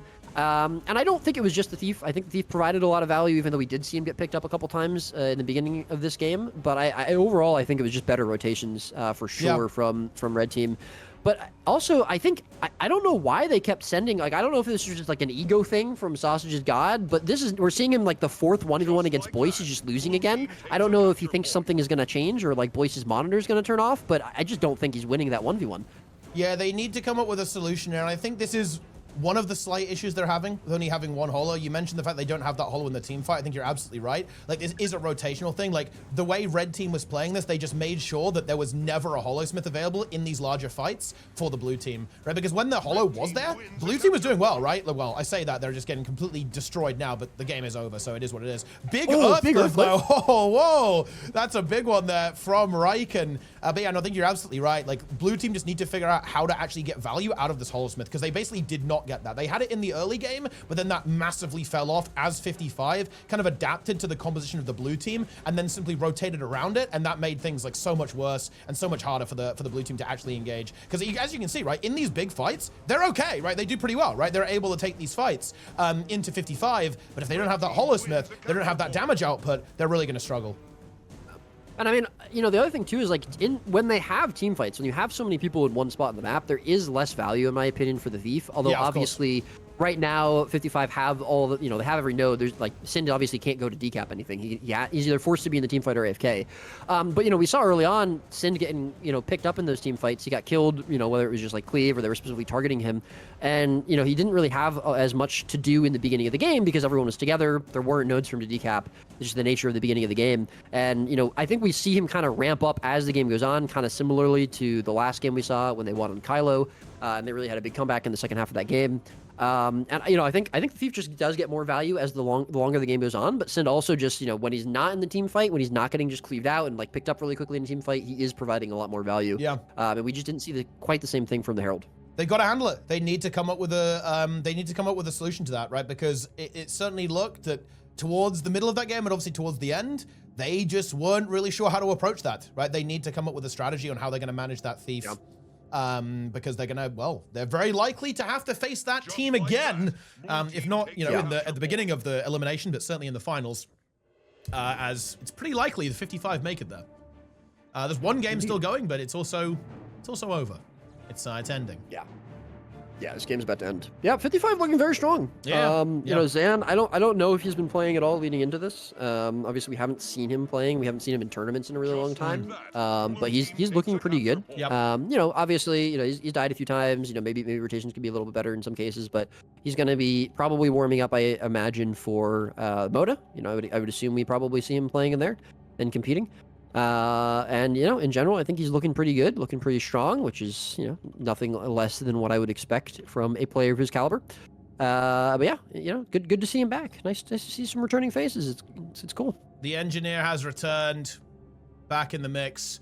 And next, we have another exciting game actually. And we can almost come up with our own tier list of the teams because we actually have Sausage's God versus Team Snowfall So Goated I Wanna Abuse.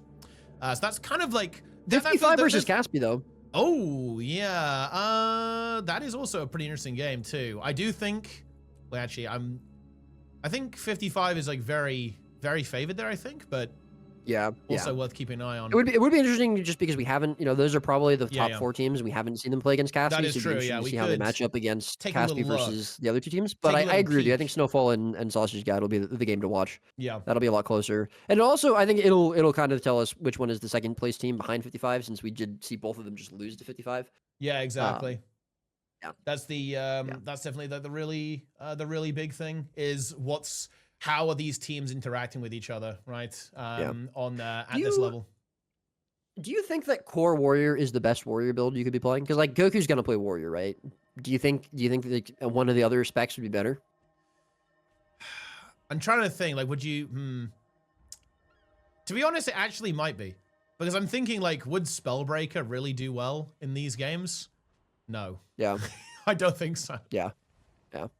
I don't think so. I think it actually might be the best cook, because especially with the playstyle that team likes, right? Because that team is very well known for liking a slightly slower playstyle, right? They want to have 2v2s. They want to have these kind of elongated fights, and that is where that warrior build puts in that work. Like, if you can get it in that 2v2, it seems to do pretty well, and it certainly provides value in the team fight too.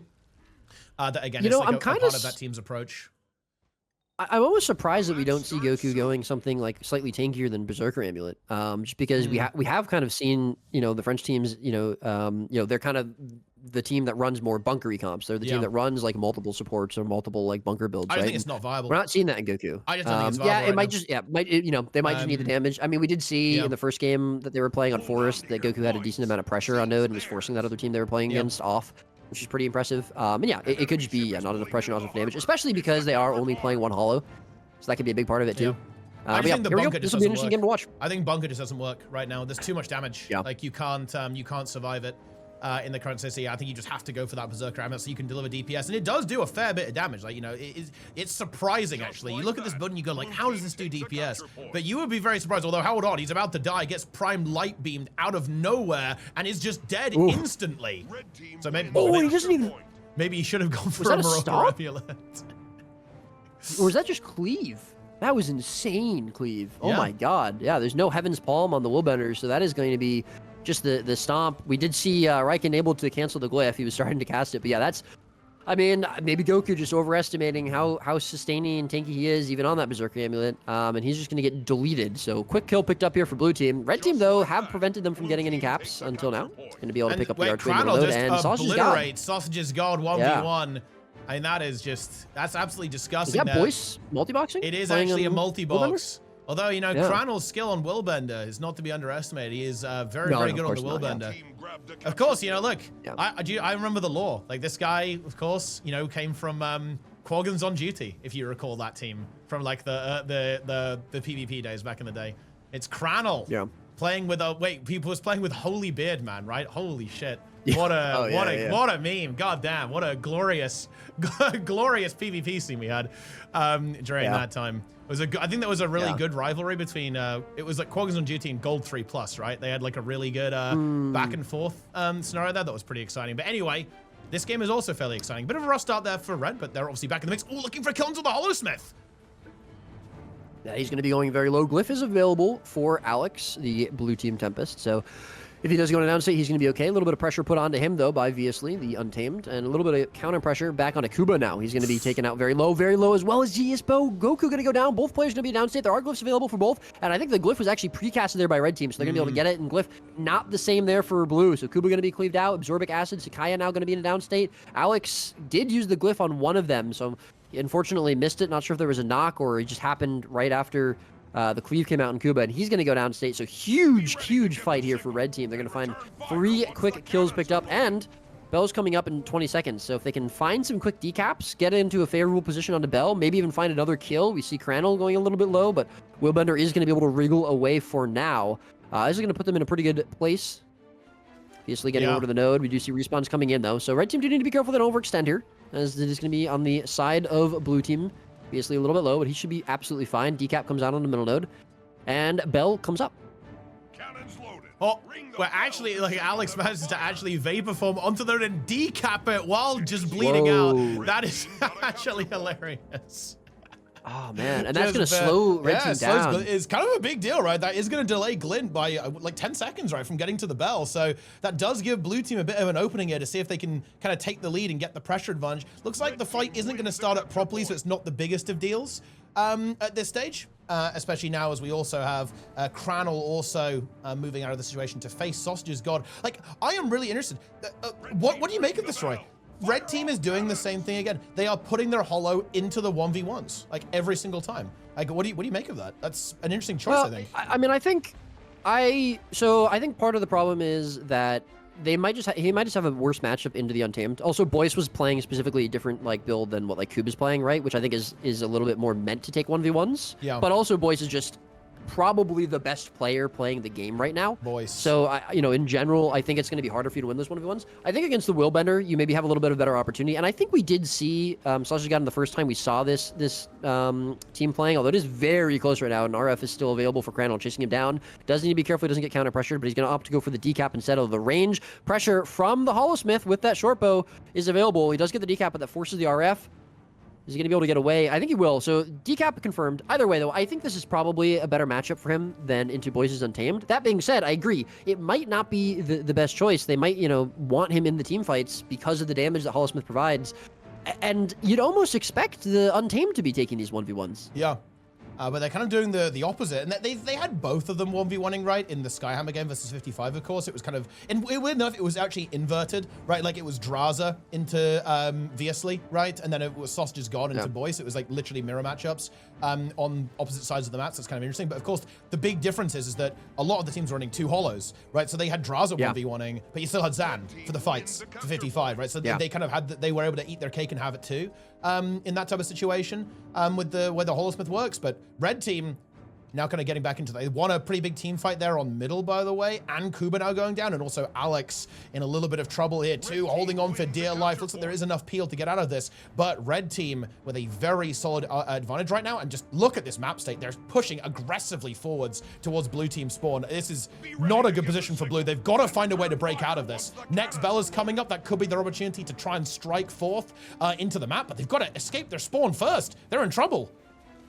Yeah, they really can't lose anyone here. They have to be able to win a fight coming into the bell, because if red team gets it, that's another 50 points on the board for them.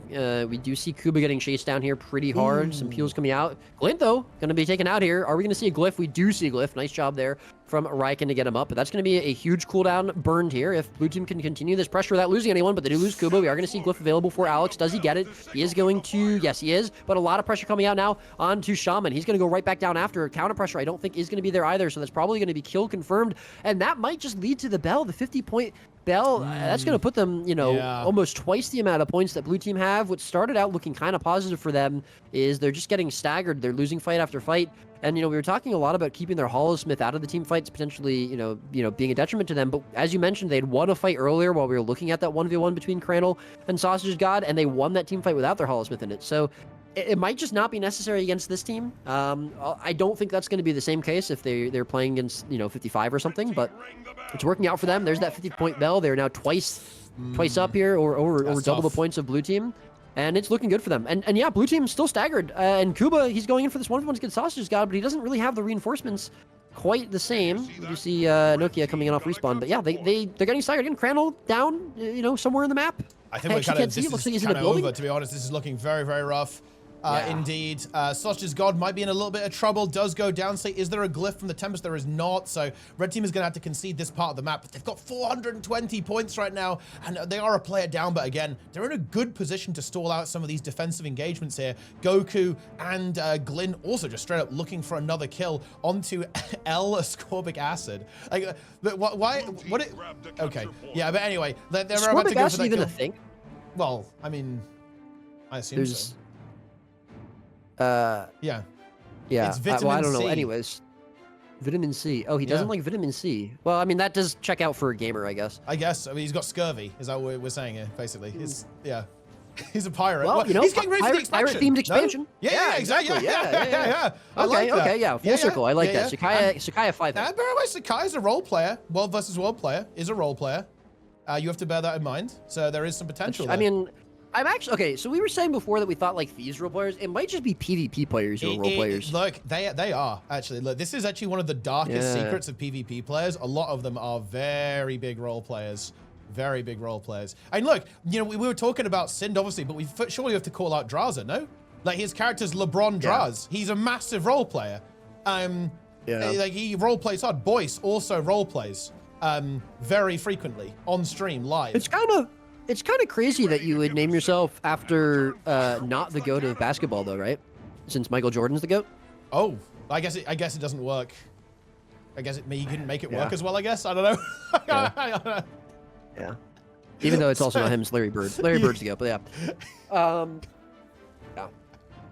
Raza is best. Yeah, you enjoying the B Roy wide wide? That was that is really great. I like that a lot. That's really good. And the chat does want to know what your thoughts on Frog Wide are. I wrote it. Oh wait, what did you write? Oh, Frog Wide is you but green. Okay. Yeah. I mean, that's fair, I guess. A couple of games kind of tidying up. Looks like it's fairly decisive though. Yeah, Bill winning pretty aggressively in that one. Let's see what the Perfect Storm game is going on here. Oh yeah, also another pretty straightforward game by the looks of this. Yeah. Terrorizing ranks, achieving victory. I don't know if this is new or I've just never realized, but it actually shows the scoreline for the teams in standings. That got bug fixed. Yeah, it is new. Yeah, it got bug fixed a while back. Yeah. I haven't really been watching a lot of ATs. That's sick. Yeah. It's actually a really nice fix. Yeah. It actually really works correctly throughout the entire tournament now. Feels good. Wow. Yeah. Wow. But yeah, 50. If we look at the standings, big W these games to end. Yeah. I would say the team that came the closest to beating 55 was the Sausages God team, I want to say. Like, that looked very doable. 55 are 5-0 so far, no losses. Yeah. Sausages God 4-1. And of course, that means that Snowfall, I believe they are 3-2, right? Because they lost to Sausages God and 55. Yeah. Oh, okay. So we're going to see Snowfall versus Caspi, which I think will probably be the best. And that I think that means that Sausages God are going to fight rank 55 in the semis. Quite possibly. I think it depends though. This is not how it visually. This is not actually how the bracket is. That's one thing that is a little bit unusual. You'll if you notice the numbers, they aren't actually necessarily right. linked, Yeah. Like, so the 55 is actually the kind of like the top game in a way, because it's like 8 versus 1, 7 and 2. So that might not necessarily be the case. Like my intelligence is too low to parse like where they're going, but I actually think it might not go that way. Yeah. Snowfall 55 semis, 1 ver. Oh, okay. Yeah. It will go this way, because like 7 and 2 is actually not here. Oh, these are okay. Never mind. I see. Yeah. So Sausage's God, if it is going to be 55 versus Sausage's God, it's going to be finals. So I actually think, interesting enough, actually, I feel like that means that Sausage's God actually has a fairly clear run to the finals, I want to say. Because they are going to face the winner of Bill versus Nico Nee, which will be very easy. In fact, I think they have a pretty easy match here as well. So they're guaranteed finals, more or less. Oh, dude, wait, the bottom half of this bracket is fucked up, actually, no? It's got Snowfall, Caspi, and 55 in it. And, well, look, I didn't want to say this, but even scarier, they have the Honored one, right? Like, the Honored one is also 55 here. should just decline. They should just give up, They should fully give up. Yeah, they don't have a Bindo. There's no chance. But all right, I think probably Caspi versus Sausage's God. Yeah, that's going to be the way. That is going to be the way to have a look at this, I do believe. Or Snowfall, I think, Apparently Zintrex is playing. Wait, is this you, Zintrex? Thank you very much, Gam Love. What is this? Interesting. Well, like, where are you? Wait, no, apparently he's 3rd seed. Wait, are you playing with Bill? Where's Zintrex? I don't see you. Maybe he's Bill. Maybe he is. I can't write that off. Yeah. But anyway, I guess we'll have a look at the Caspi game. Let's have a look. Probably the Berserker, right? Quite possibly. If it's Zintrex, but yeah. Blue team The game has begun. You should watch. Taco Cat is now enabled, by the way. Just a notification. Hell yeah. And the cat that is a taco. This is not a free win, by the way, for Red. Like, Blue team is actually very good. I think, I would say an underdog in this matchup, right? I think from what we've seen throughout the tournament. Yeah. But not a very strong team. If you look at all these players individually, they are very, very powerful, for sure. So Red team are going to have to actually put the work in if they want to win. And that they are maybe about to find out with this kill onto Benny immediately at the start of this game. That is a very, very good start for them. Can they snowball it into more? Mamaya's going for the res. Doesn't get it and burns the glyph, unfortunately. Ooh, that's very unfortunate. Did he get knocked? Well, he must have gotten knocked. Yeah, must have got a knockback on the body or something. Or, well, it could just be a mishap as well, to be fair. But we'll see. Or Taco Cat finds the kill onto Cranel. So they're not going to be able to rotate in the Tempest quickly enough. So yeah, side across the map, we're going to see kills picked up by either team. We're going to see side nodes picked up, but Red team potentially with a little bit of a better foothold into the middle node. Yeah, they're going to be able to get that cap. So double cap here for Red team. Lead a little bit extended there by Blue team at the beginning since they got that earlier cap, but now the pressure coming back out. Red team as well with Cranel coming in off of respawn is going to have a nice opportunity to take out some kills. And Maya's very, very low. Obviously can't glyph himself anyways unless he uses fire glyph, but it's not going to be available. Oh, almost Tried to go for the juke. Tried to go for the bait. Oh yeah, but he's not going to be able to get it. Yeah, that was close. I would have. Oh, he got it! Oh, he got it! Oh, there we go. Redeems himself, and he's going to be able to live. But he is going to be out of the team fight for a little while, and that's going to be a lot of pressure put onto the rest of his team. Pentakill we see very low. Doesn't get the heal. Does have RF available, though, and he's going to get some peel now from Maya coming in.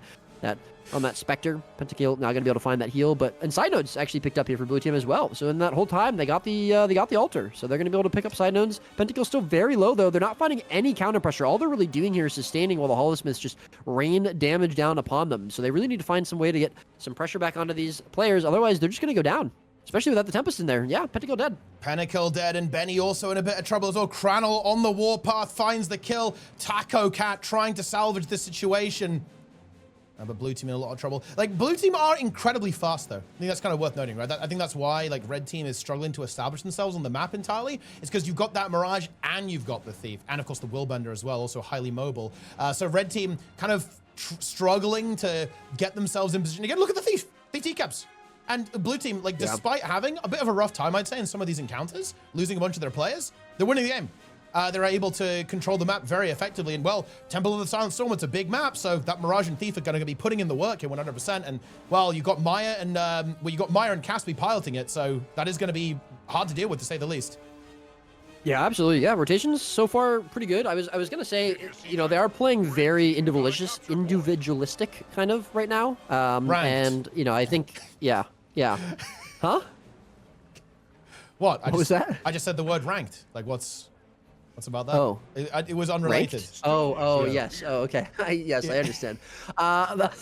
Very good, very good. Nice. A plus meme there, Teapot. And I was gonna say that's how it looked at the beginning, but you know, I think you pointed it out pretty well that they are kind of just trying to out-rotate, not necessarily focused on going for kills. Although I feel like that does leave the Tempest a little bit alone. Although so far he's done a really good job of just kind of kiting out players who are trying to kill him. They do pick up Stillness, double cap here for red team though, so it's gonna be an even 2 cap apiece. And yeah, so far nice solid lead here for them, but they do get decapped themselves now. Temple going to be picked up there by Crannel, and so now we're going to have to potentially see them forced into fighting a little bit more properly instead of just going for these sneaky decaps. We'll see if they stay here on middle node in this 3 versus 3, or if they leave players and try to just find decaps elsewhere. 100%, and the fight now is going to start brewing up here as well. Kuba under a lot of pressure, but it's getting turned around immediately. Mamaya's desperately trying to hold on with the blue Holosmith. It's not going to be easy though. Oh, Taco Cat has to get out there. The sustain on that Mirage is not great. Kills are coming through. The glyph did land. I like intentional falling damage death there. I guarantee that to avoid getting bled or any like funny business like that. So well played there by Mamaya's, I think, to make that happen. Got that player out and actually did succeed in the res, but I'm not sure if it's going to be enough to actually save that player from death entirely, and it is in fact not. Well, if Maya or Taco Cat die, I think that's where things get really, really scary. Maya very, very low. Untamed teleports directly into the Untamed, which is maybe not exactly what the stealth is big. Can Maya actually hold on there? The Tempest is back off respawn, so it looks like the Thief is gonna live. But throughout all of that, red team got the double cap. Yeah, they don't have Glyph though, but yeah, Maya should be okay, although not. Oh, there we go. There's the healing coming through there from the Tempest at the end there. Nice synergy between the two. And, you know, Crannel, interestingly enough, opting to go straight into that 1 versus 2 there, but it gets turned around as the Holosmith pluses. Taco Cat gets picked up now. Pentakill now going to find himself in a 1 versus 2 against the Willbender and the Holosmith. Not going to last very long for that. Yeah, I mean, I'd say this game is turning out pretty hard there for red team. You know, after a little bit of a shaky start, I think that they, you know, kind of realized that blue team aren't looking for, you know, big fights. They're kind of just spreading out across the map, and they're matching them a lot better here. And now they're just kind of finding kills. And, you know, it was working for blue team in the beginning. It's just not really working for them anymore because they aren't finding kills to answer. You know, they were out rotating before. Now they're being matched and they're just losing. So they need to find a little bit of a different strategy here. We're going to see buffs coming up in about 30 seconds. That might give them an opportunity to come back into this. But yeah, Maya getting picked up, definitely not good. Yeah, another stagger. That is really not what blue team wants to see right now because, yeah, you're absolutely right. The strategy here from blue, it's all about momentum. It's all about catching the opponent off guard, throwing them off balance for the entire game, never allowing them to stabilize. And now red team has slowly managed to find themselves that moment of serenity in this game. They're holding on blue. It's kind of on them now to try and find some way to throw this game back into chaos, right? They need some chaos here to get back into this. And well, killing the Tempest would be a good way to do that. But it looks like Alex is going to be able to get out of this or at least get to some reinforcements here in the middle of the map.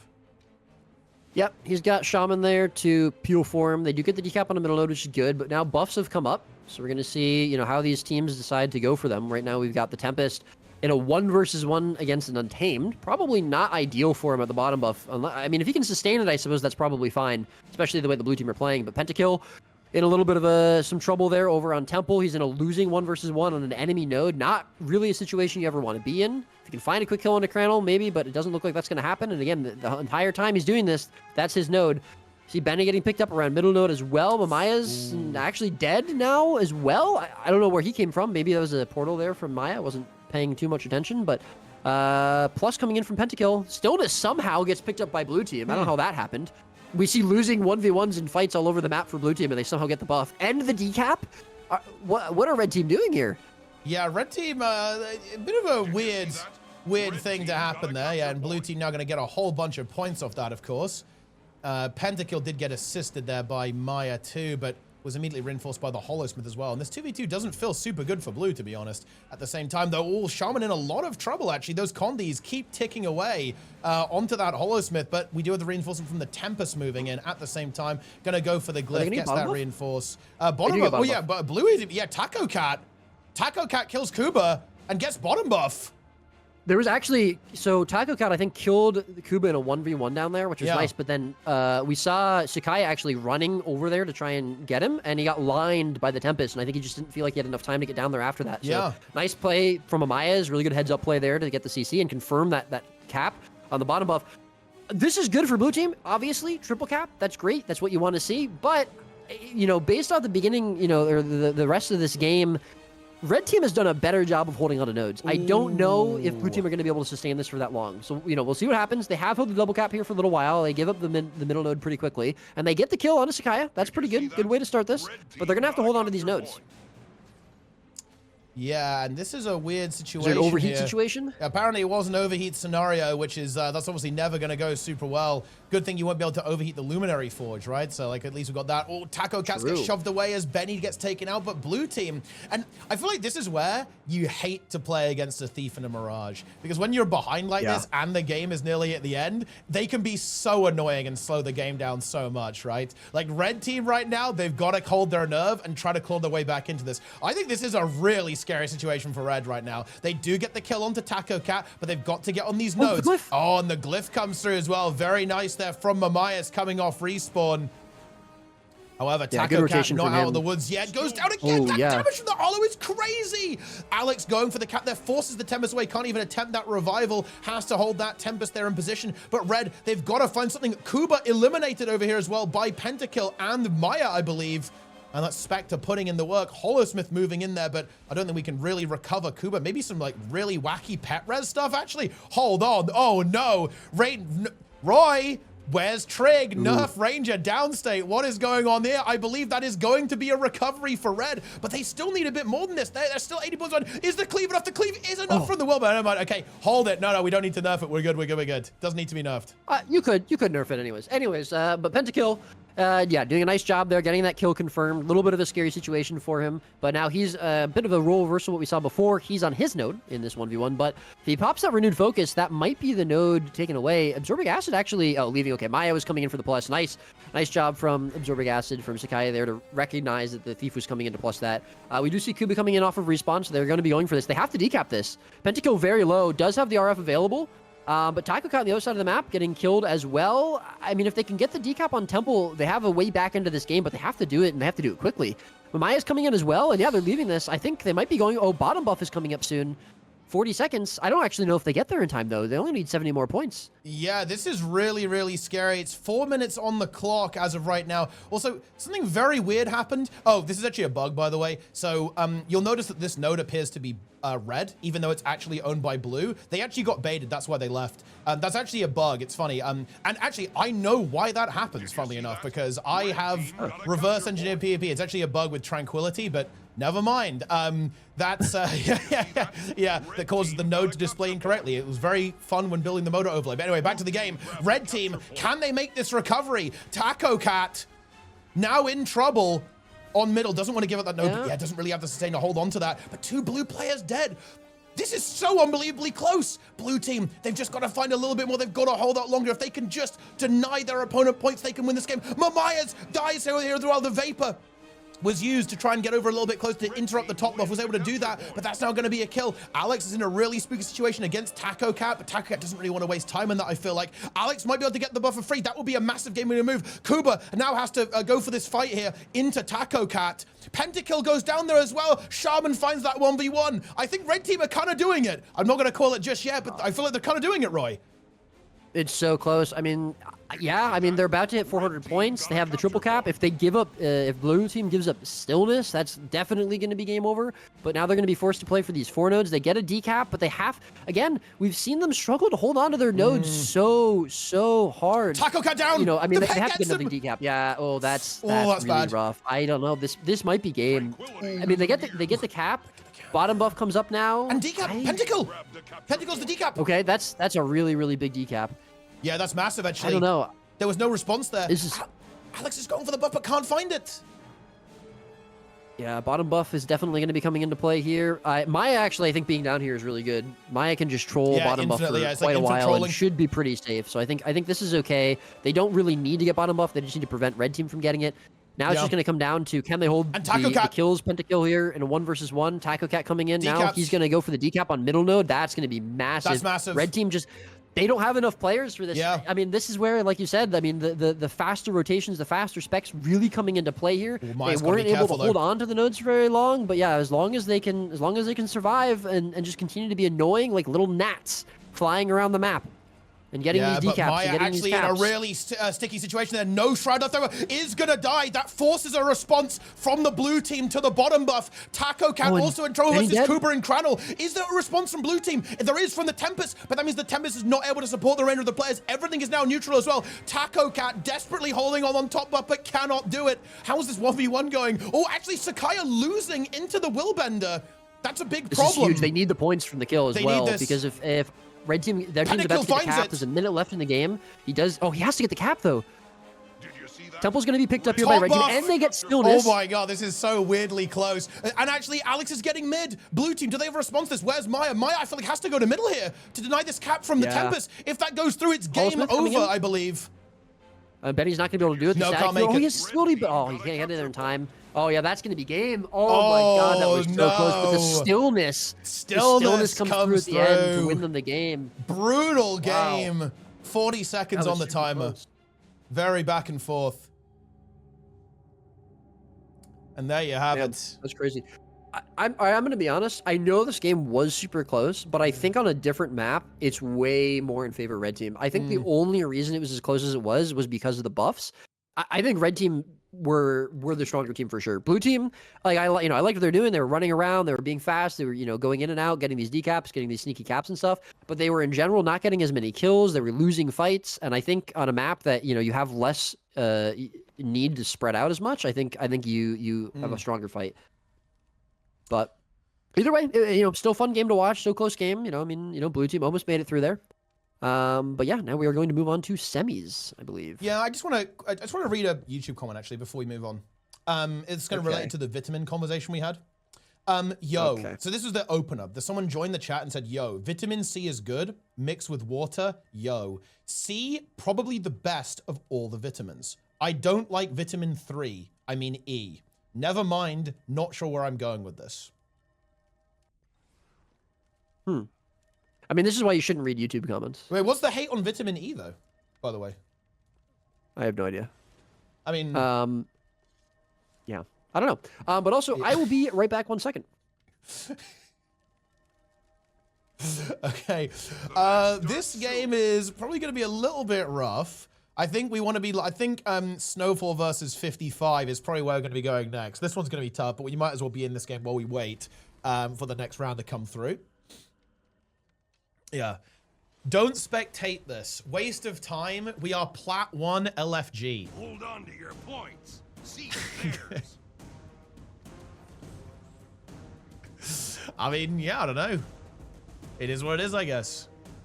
Yeah, this is going to be a bit of a formality of a game, I think, guys. This is a pug scenario over here for the red team. That is the way it goes sometimes. Sometimes the pugs make it to the finals. Dude, look how power corrupt these abilities are. This is actually insane. To the limit. It heals you for like 8k, gives you all of your endurance back, 30 adrenaline, and gives you might, protection, and resistance. Oh yeah, and it also gives everyone else the endurance as well. That's insane. If you compare this to how it was in the core game, guys, it's actually fucking wild. Like how insanely strong everything is now. It's a wacky world, guys. It's a wacky world, let me tell you that. But anyway, Blue is just gonna win here. I don't think Red will really be able to resist that much, unfortunately. Sausage is God. 1v1 into the Holosmith over here, as you can see. But yeah, red team trying to make something happen. They actually do get middle here. It's gonna be interesting because it looks like man, the finals are gonna be very, very spicy, guys. Actually, very, very spicy. Because this is not a free game for 55, guys. Bear in mind, Snowfall So Goated I Want to Abuse did do really well in their first match as well, versus 55. So they 100% have potential, right? Because bear in mind, these are all best of ones, right? These are all best of ones. And because they're best of ones, that means that if something goes wrong, like for the enemy team, like this is the only game you get. You don't get a best of 3, right? To try and recover. you either win or you lose. It really is that simple.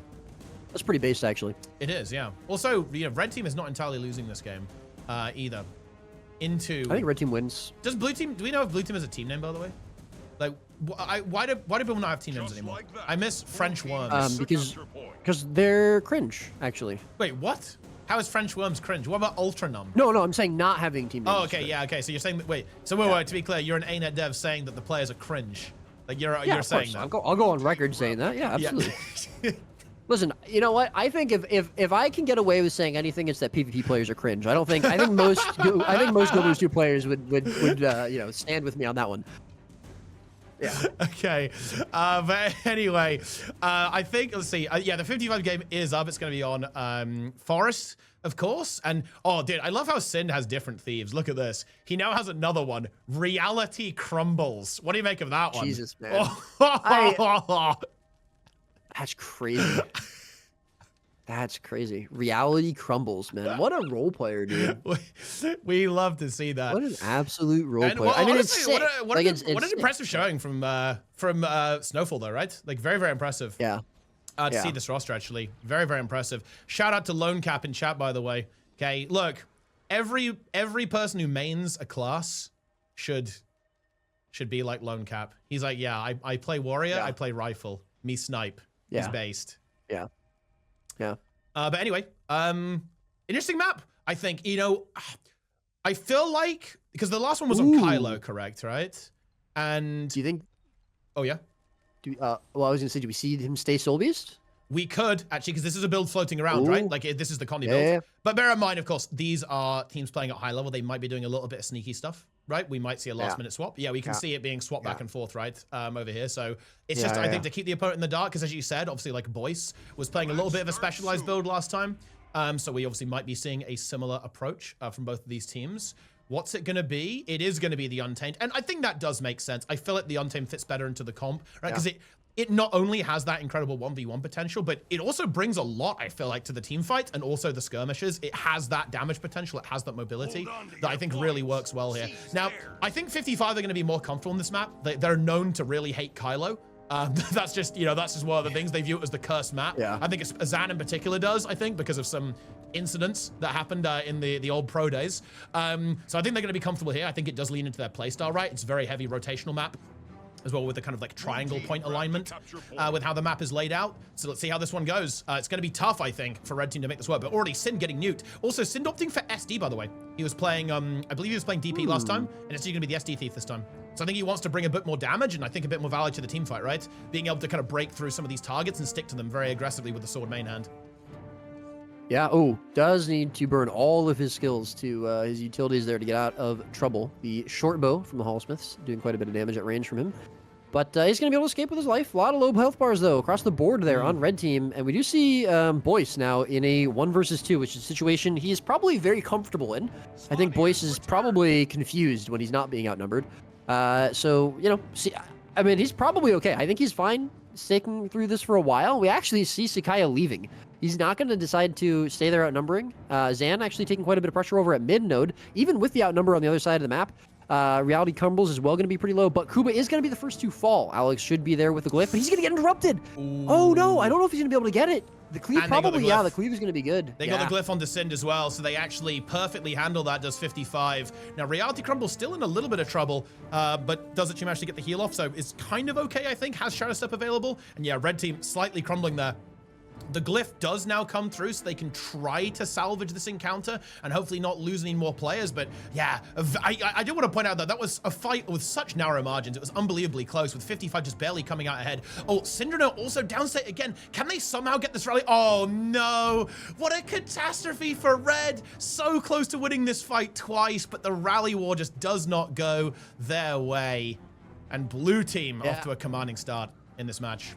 I gotta be honest, I think I would have liked to have seen Sakaya stay there in that 1 or that 2 versus 1 against Boyce. I mean, if they have, obviously I'm memeing a little bit about saying Boyce should be fine in the 2 versus 1. There's, he should lose that. Like, he should be able to die. If they can, confidently kill him quickly enough, you're just not going to match the rotation of a Thief, especially on a Holosmith. So, I think, you know, him coming late into that fight really cost him it. And now we can see them just kind of getting staggered here, getting snowballed here. So many kills coming out here. Red team have to just stop. They have to regroup. Yeah. They have to find a foothold back into this map.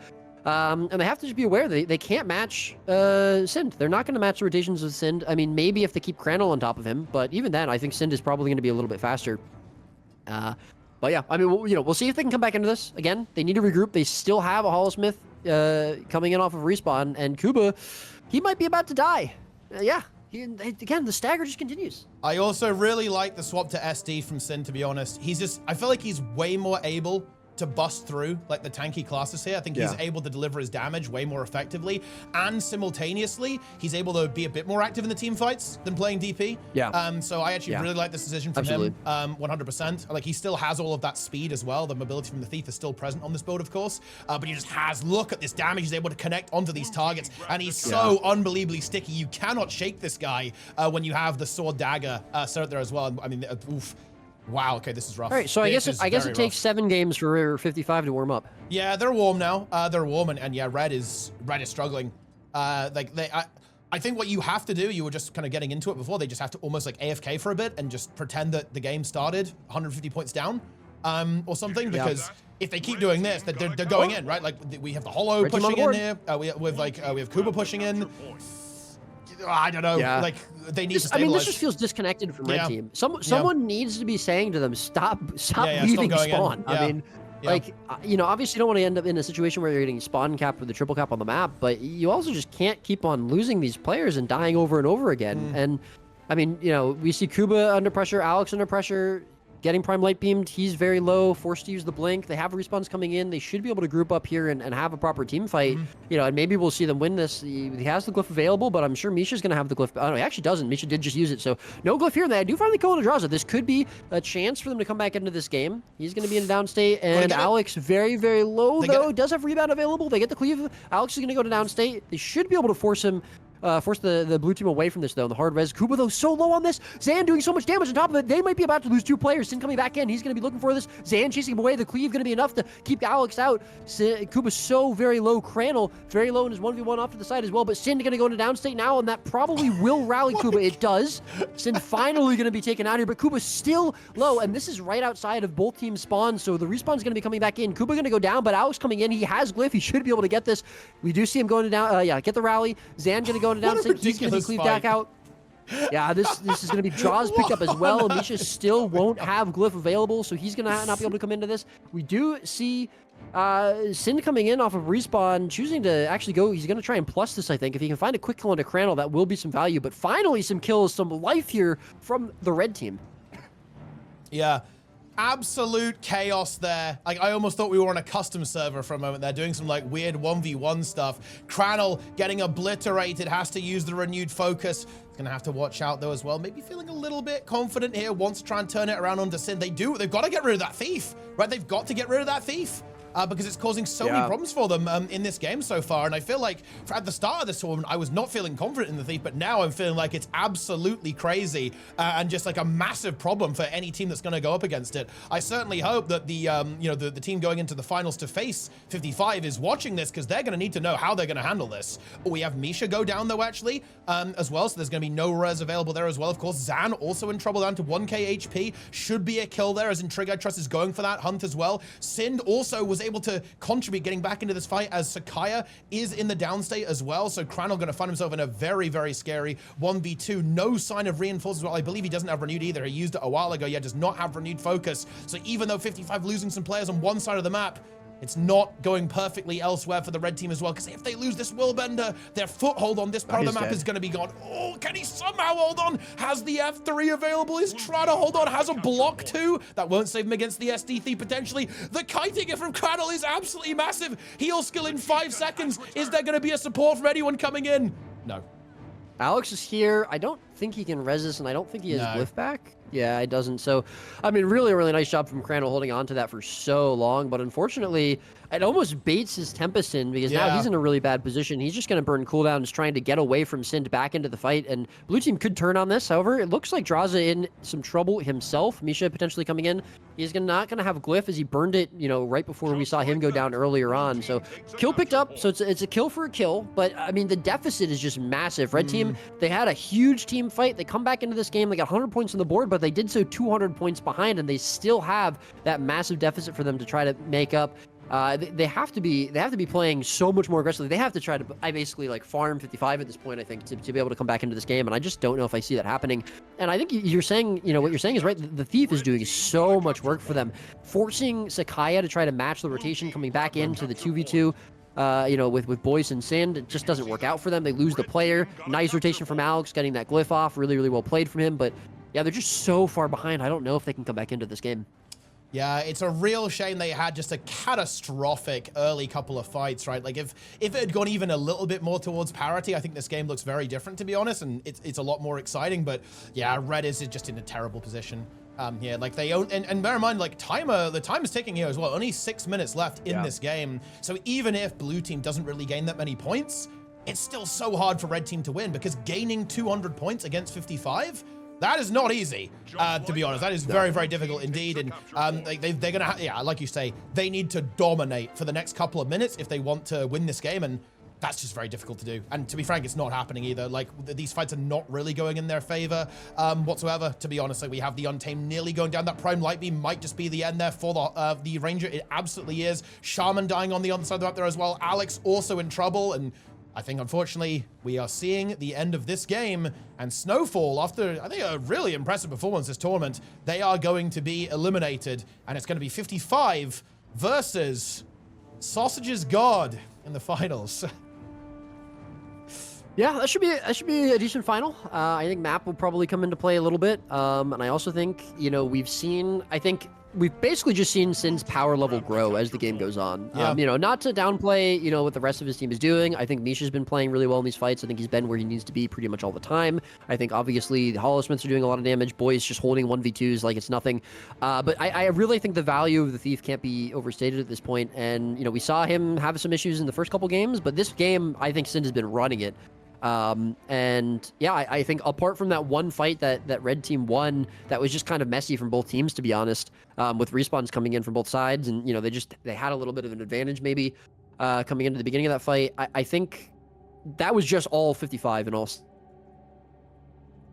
and they're, you know, controlling the pace of that game, controlling the map state. So Sausage's God's team, they're going to have to really come into this with a solid game plan of how to deal with the Thief and how to deal with 55, and, you know, what they want to do and try to play their game. But I think 55 is looking very, very confident, very strong right now. Yeah. As to be expected.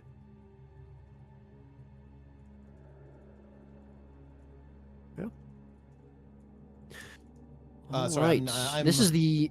Oh, yeah, we did predict... Oh, yeah, no, well, I'm just, you know, you know, just doing some DMs, Discord DMs. Okay, no worries, no worries. Yeah. Love that. It's important stuff. It's Trig. Oh. Yeah. He says that he's nerfing Ranger downstate. Nice. I like that.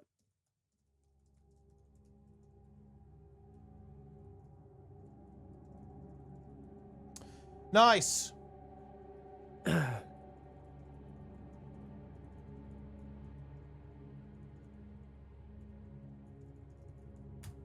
Right. I am going to do a prediction, guys. Prediction is going to be created. Who wins 55? Well, what should we say? Well, I'm just going to say French because it's a French team. 55 or French. I feel like that's like the way to go here. Yeah, ranked 55 Dragons versus the entire country of France.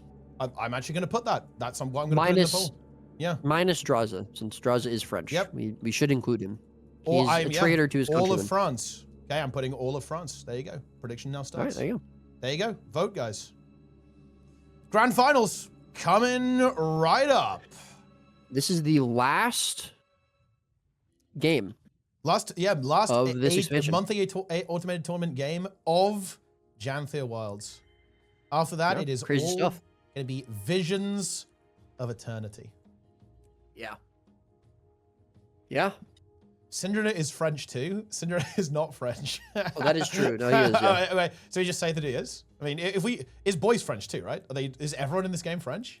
Maybe it's just France versus France. Yeah. Yeah, it might be. Yeah, it might be. PvP is just French players. Yeah. It's kind of like the dead internet theory, except it's just France. Yeah, it is. Yeah. Everyone's a robot. Everyone is France. So, what do you think? What map do you think the French are looking for here? They're looking for a slower map, I think. Right? Kylo and Skyhammer, I want to say, right? Is what they're probably looking for. I'm going to be honest. I think it's less about what map they want and more about what map 55 doesn't. Yeah. Because I don't think the French are really playing something that is like, they're not playing, again, we talked about this, they're not really playing like a bunker comp, right? And you're saying you don't really feel like bunker comps work. They're not really playing a comp that's like meant to out-rotate 55. I think they just need to try to play something that's like 55's weakness. I think it's, you know, I don't know. I mean, we saw 55 win on Kylo, which you said is kind of their least favorite map. We haven't seen Colosseum yet. We haven't seen... Faux Fire. We haven't seen Faux Fire. Oh, is that the map? It is Faux Fire, yeah. Oh, interesting. Ooh. I mean, I almost feel like that could be good because if you can snowball, you could just run away with the game. And I think it doesn't necessarily strictly favor 55, although the Thief isn't bad here, but it's not like, it's not like a... Oh, I definitely like the Thief here, but I think Colosseum, the Thief would probably get more value. Well, I mean, even more disgusting for sure, yeah. I think this is probably a decent map for them, but they have to win team fights. And we've seen them able to. I really want them to see them not put Sausage's God into a 1v1 against boys. I really don't want to see that. He hasn't won a single one that we've seen him, and he did it like 4 or 5 times on the Skyhammer game. It's not going to happen, not to mention the fact that you're putting yourself into a losing 1v1 with a Thief on the map who is going to plus you. You don't have someone matching him. I mean, maybe if they put Glint on the Thief and they just have the Herald AFK on top of the Thief, you know, maybe you can do something with that and try to match him or just plus faster on the other side of the map. I don't think that's going to happen. Yeah, I mean, we're just going to have to see if the core warrior brings more value than a second Holosmith. Spoiler alert, I don't think it does, but we'll see. Yeah, it's a definitely interesting build. I mean, it's crazy to see the red team's comp in the finals, right? Like Power Herald and Core Warrior. Like, what is going on? I love here? It. Right? Like huge Power Herald fan. Yeah, I love that they're not Herald, just you love to see meta, it. But yeah. I don't know. I have to say I'm a little bit scared. Like for red team, I just feel like this double Holosmith is going to be so hard to deal with in a map that's as flat as this and just as linear as this. Yeah, I think they are gonna have to somehow find a way to just avoid this like freight train of damage that's gonna be coming at them, and it's gonna be the SD Thief again as well from Sind. There's just so much damage here. I mean, look at mine. Team. Or Corey, excuse me. I don't know, man. Again, I just like already he's being forced away from the node. We see the rotation forced now by Riken. He's going to be forced to try to rotate in. He's not going to be in this team fight over at middle node. Yeah. Although we're not going to see too much of a team fight at middle node, I guess. Zan just going to be 1 versus 2 for a moment while Misha comes in. You know, I guess we'll have to just hope that red team is going to be able to make something work on Waterfall. Draza in this 1 versus 1 against the Untamed. So far looking pretty decent for the Untamed. And I mean, look, if they can win the opposite 1v1, fine. But Sin's already back on this side of the map. We saw him at Quarry. Now he's plussing Waterfall. This is just the power of the Thief. The problem that I see here is that I actually don't think that red team can really play the team fight very effectively because the double holo I think is very difficult to deal with. So they're forced to play 3 nodes, but they're forced to play 3 nodes into a Thief with no Thief on an incredibly linear map where a Thief can get across it in like 2 seconds. That is hard. They've got to kill Sind, to be honest. They have to kill Sind. I think. Yeah, and I know that's going to be mostly up to the Herald, which huge static coming out from from Riken. That was actually massive. Misha will have the glyph though. I mean, it's good that they burned the glyph there, but I think they needed to try to cleave him a little bit faster. Again, really nice job from I think the synergy there between Glint and Riken, the Tempest, but now they have to be able to get value from it. They have to find a follow-up kill and, you know, confirm it. Now that there is no glyph, they should be able to do so. Zan looking like he's going to be that target. Yeah, Misha not able to sustain him. First points, first kill of the game going to red team. I was not expecting that, but, you know, nice job from them. And, you know, a big part of that is the fact that they just didn't allow Sin to get too much value. I mean, like you said, they have to be on top of Sin. They've got to shut him down. And so far they're doing it. Yeah, they're shutting him down pretty effectively so far. If they can continue to do so, they definitely have a way into this map. Who do you think is getting the first node here? Because so far, no one's capped the node. I mean, theoretically, we should be seeing mid. I feel like go towards red. Like Draza really low. Sin can probably stall this here. Draza is in a bit of trouble over here. If he dies, that's a bit spooky, but the Tempest is here, and also Zan's now back. Red team, they have to not greed here. If they greed here, they're going to get punished hard. And it looks like Glint in a bit of trouble. Does have the Glint heal, I believe. Actually, they do the kill onto Draza. Is there a res from the Glyph? There is not. It was already used, of course, on the Thief earlier. And all of a sudden, we're in a bit of trouble, and red team do grab middle at the same time. Oh, the rock! Dude, the rock nearly hit Sin. He just barely managed to get out of range of it, I think, and survives the rampage from the warrior. Zan in a bit of trouble as well. The Power Herald just doing so much DPS here. Healing for Ants, also in trouble. Very low cooldowns, and he can't get back into water in time to actually res Zan. Glint is going crazy right now. This is huge damage coming out from the Herald, like you said. Draza coming back in off of respawn. I don't think there's any opportunity for them to get Zan here, but they could potentially stall the node, which is I think what they're trying to do. I don't know if that's really well. Okay, Sind actually coming in off of respawn as well. Yeah, no, that's fine. They should be able to continue to get this. If they can find a kill here, that'll be pretty big. Sind here looking for the kill. Is he still on SD? He is still on SD. Yeah, okay, yeah. so and there's definitely potential for it, but he needs to be careful. Oh, Draza going down. If he dies, this is really bad. This is very bad. I think they finally are going to give this up and leave this. Yeah, they're gonna regroup. They've realized that they're starting to get staggered a little bit too much. Yeah. They had an opportunity with Draza coming back in off of respawn, but they're going to give it up. I will say the saving grace for them is that once again, not really a huge surprise, Boyce wins his 1v1 against Sausage's God, but credit where credit's due, Sausage's God held him for a very long time. He didn't die, mostly because Sin was focused on this side of the map, although he's about to die now as Sin comes in. We should see the glyph available though.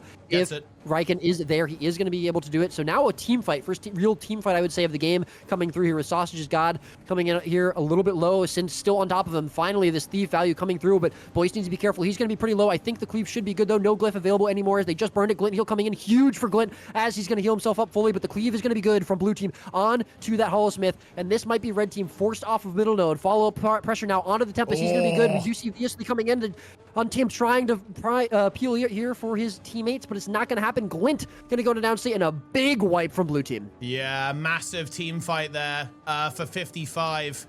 Yeah, it all started with that kill on Sausage's God. I think he was maybe a little bit overconfident, right? Like he wanted to start moving towards the far node to contest, but just got caught on the stairs and sniped down, and it all kind of went downhill from there. Did get res, but of course, just because you get revived doesn't mean that you have the tempo in the fight. They really were not able to get that back.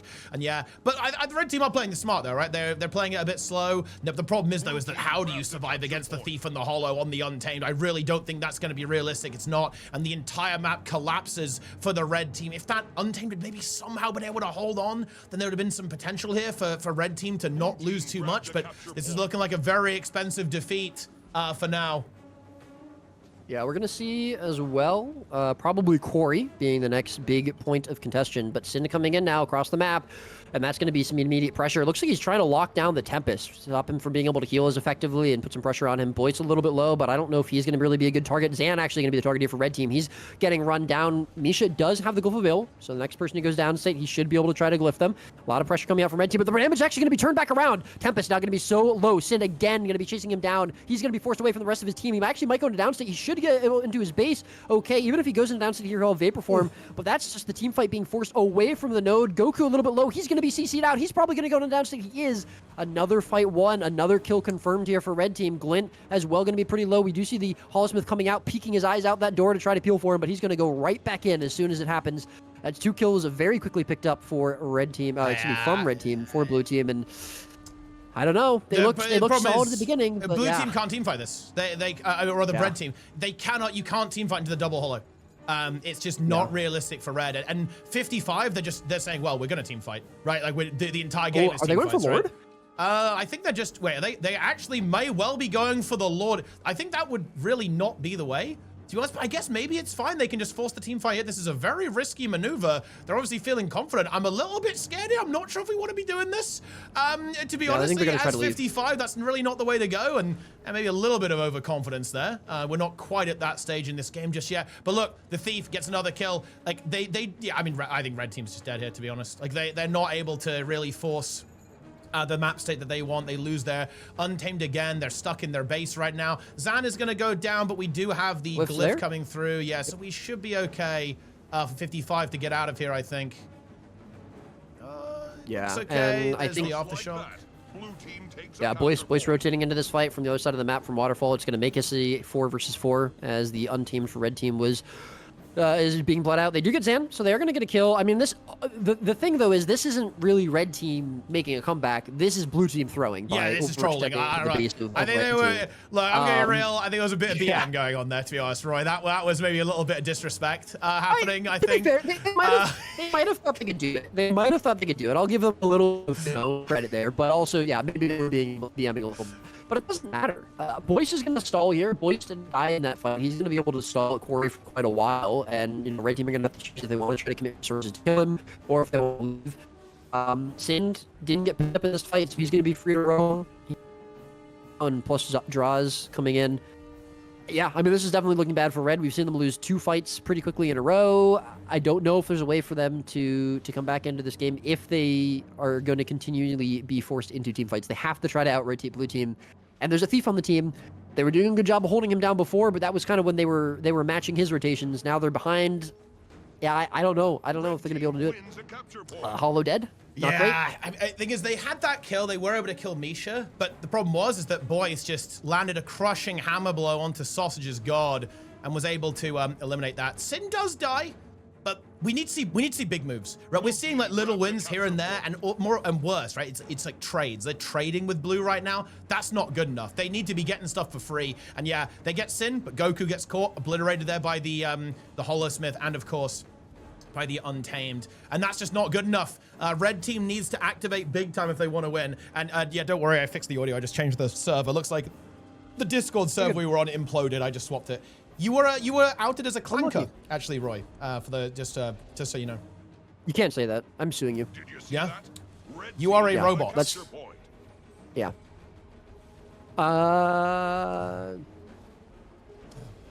No. Anyways. We're going to see a red team Tempest go into downstate. He's going to Vapor Form over the node. Misha actually stomping him. Nice, like that. Obviously, going to be not far behind him. Yeah, it's all good for red team. It's brutal. Yeah. There's just so many kills coming through for blue at this stage. Tambus down. We have the Untamed down as well. It's looking very, very tough. Yeah, it's not over, obviously. Right, we have it's been a fair bit, actually. We're 10 minutes into the game almost. So it's not... the time is ticking a little bit, but they could still definitely make a recovery, but they're going to have to do it very, very quickly. I'm pretty sure at this stage, I think if there's like 2 deaths, red team loses. Like, I don't think there's any way to recover from that. Like, honestly, I think 0 deaths realistic. I think they actually need to not die for the rest of the game if they want to win, and that's going to be very much. Oh well, Sausage's god just died, so I guess that's it. Yeah, I think the other thing is that I think at pretty much no point in this game could they have gotten behind. I think they had to be either like maintaining even or maintaining a lead for them to win. I just think it's so hard for them to come from behind because they almost always have a losing 1v1 into Boyce. So that's almost always a node that they aren't going to be winning. And they almost always are going to be behind or matching Sin's rotations at best. So anytime you're behind, I think it's just basically an impossible feat for them to come back into it. Not to mention the fact they can't team fight because they don't have 2 Holosmiths. So yeah, it's especially when their Holosmith is in the 1v1, which we've seen several times. Yeah, this game is over. I think as soon as rank 55 won the first team fight, it was basically over. Yeah. I hate to say it because, they're strong players on the red team. It was great to see them, coming out pretty strong in the beginning of this game. But as soon as they were forced to team fight, everything fell apart for them. And they just could not come back into it. Yeah. I do think that the map is a little bit relevant here. To be honest, I think 55 is favored, obviously, just generally speaking. But I think this is almost worst case scenario, actually, for the red team. Like, their comp just does not work on this map, in my opinion, whatsoever. I don't know if their comp works on any map. I think it works better on something like Kylo and Skyhammer, I think. I think Skyhammer in particular, I want to say. But yeah, that's fair. That's fair. Yeah, maybe Temple too, actually. I feel like it could work on Temple as well, because like then they can split up a lot and play a lot of the objectives. But I think on a map like this, it's not good enough. I don't know if splitting up is necessarily that beneficial to them, because again, they almost always have a losing node into Boyce, and unless they're consistently killing Sin, like we saw in the first 2 minutes of this game, or at least pressuring him so he can't get value, they probably lose another node. They can't team fight, I mean, unless we haven't seen the Untamed or Goku really having a ton of value in 2v2s or 1v1s either. I really just think this is a massive comp diff as well. But yeah, I mean, Either way, we're not going to know because that is it. The monthly, It's over. the last monthly for Janthir Wilds is going to end with rank 55 on top, as expected. And yeah, couple pretty close games, couple decent games overall. Just a very strong showing for 55. Maybe giving us a taste of what's to come in a few weeks with the MOTA. Yeah. Yeah, 100%. And yeah, that is it. That is the final tournament of Janthir Wilds. It's going to be Visions of Eternity from here on out. And yeah. Guys, this is the reality. Like Masters of the Arena 3, it is happening no matter what in November. We're having some fun. It's going to be right after the expansion, so who knows what the hell is going to happen. But it is going to be on the 15th and 16th of November. That is when it's going to be run. You cannot sign up right now if you're looking to play, because the API is down in the game, and we obviously require API keys to sign up. So don't try and sign up now. That won't do anything. But once the API is back, which will be when the expansion comes out, then you can sign up. And also, if you would like to register your interest now in playing, just shoot me a DM, guys. Like if you're a team that's playing or wants to play in Masters of the Arena, then send me a message and we will discuss it, just so I know like who's who and who is planning on playing. Keep an eye on competitive Discord, because some people are allowed to play that weren't previously. But like also watch out, there's anything could happen, guys. Okay, at any moment. So yeah, definitely get involved. Send me a message if you want to play. There's gonna be big prizes. All the prizes that I had from last time, they haven't gone anywhere. So there's gonna be cash prize as well. There's gonna be like an insane amount of gold. I'm gonna throw in $20. Oh yeah, holy shit. Yeah, there you go. Yeah, that's big. That'll get you pretty far, I think. It is. Look, I mean that is, you can nearly buy the expansion with that. Yeah. Hell yeah. Yeah, we absolutely love to see that. We need a spree back. Well, look, bro, is it my fault that bro is permabanned? No. Yeah, unlucky. I hate it when that happens. I mean, I don't disagree that, without a spree, I'm not sure if France can win. Yeah, tack. Yeah, it's actually not even a spree. It's actually it's tack specifically. Like if tack was back, actually wait, in all of Janthir Wilds, 55 lost twice. If I'm not mistaken, it was to tack both times. That's crazy. Yeah. He's the greatest threat. Tack. Yeah, I mean, look, if tack was back, then I think 55 would be afraid. They'd be like very afraid. Yeah. But yeah, it's gonna be fun, guys. I'm gonna have like a squillion gold for it. You guys know the drill. I don't know. I don't know how much we're gonna get. I can probably do like at least 50k, maybe 100k. I actually don't know how much I've got for it right now, but it's quite a lot actually. It's quite a big prize pool. So it'll be like a zillion gold. We're gonna have cash. We're gonna raise money for charity as well during the tournament. I have not forgotten about that, and all of the. I can't wait to find out what I'm getting paid. Yeah, you're getting paid nothing. The same as every other time. Yeah. Hey, bro, you got that headset a while ago. That I paid for. Yeah. Yeah. There you go. That was a good deal. Okay, that's big. No, I'm not complaining. I'm doing this for the love of the game. Yeah. Yeah. Hell yeah. It's true. I do get gems. That's all I need. Yeah. What else do you need? Yeah. What else could you need? To be honest. Yeah, nothing. Falco finally got his tournament. Well, it's funny actually. Like Falco he's not the biggest fan of the PvP scene at this stage. Like but yeah.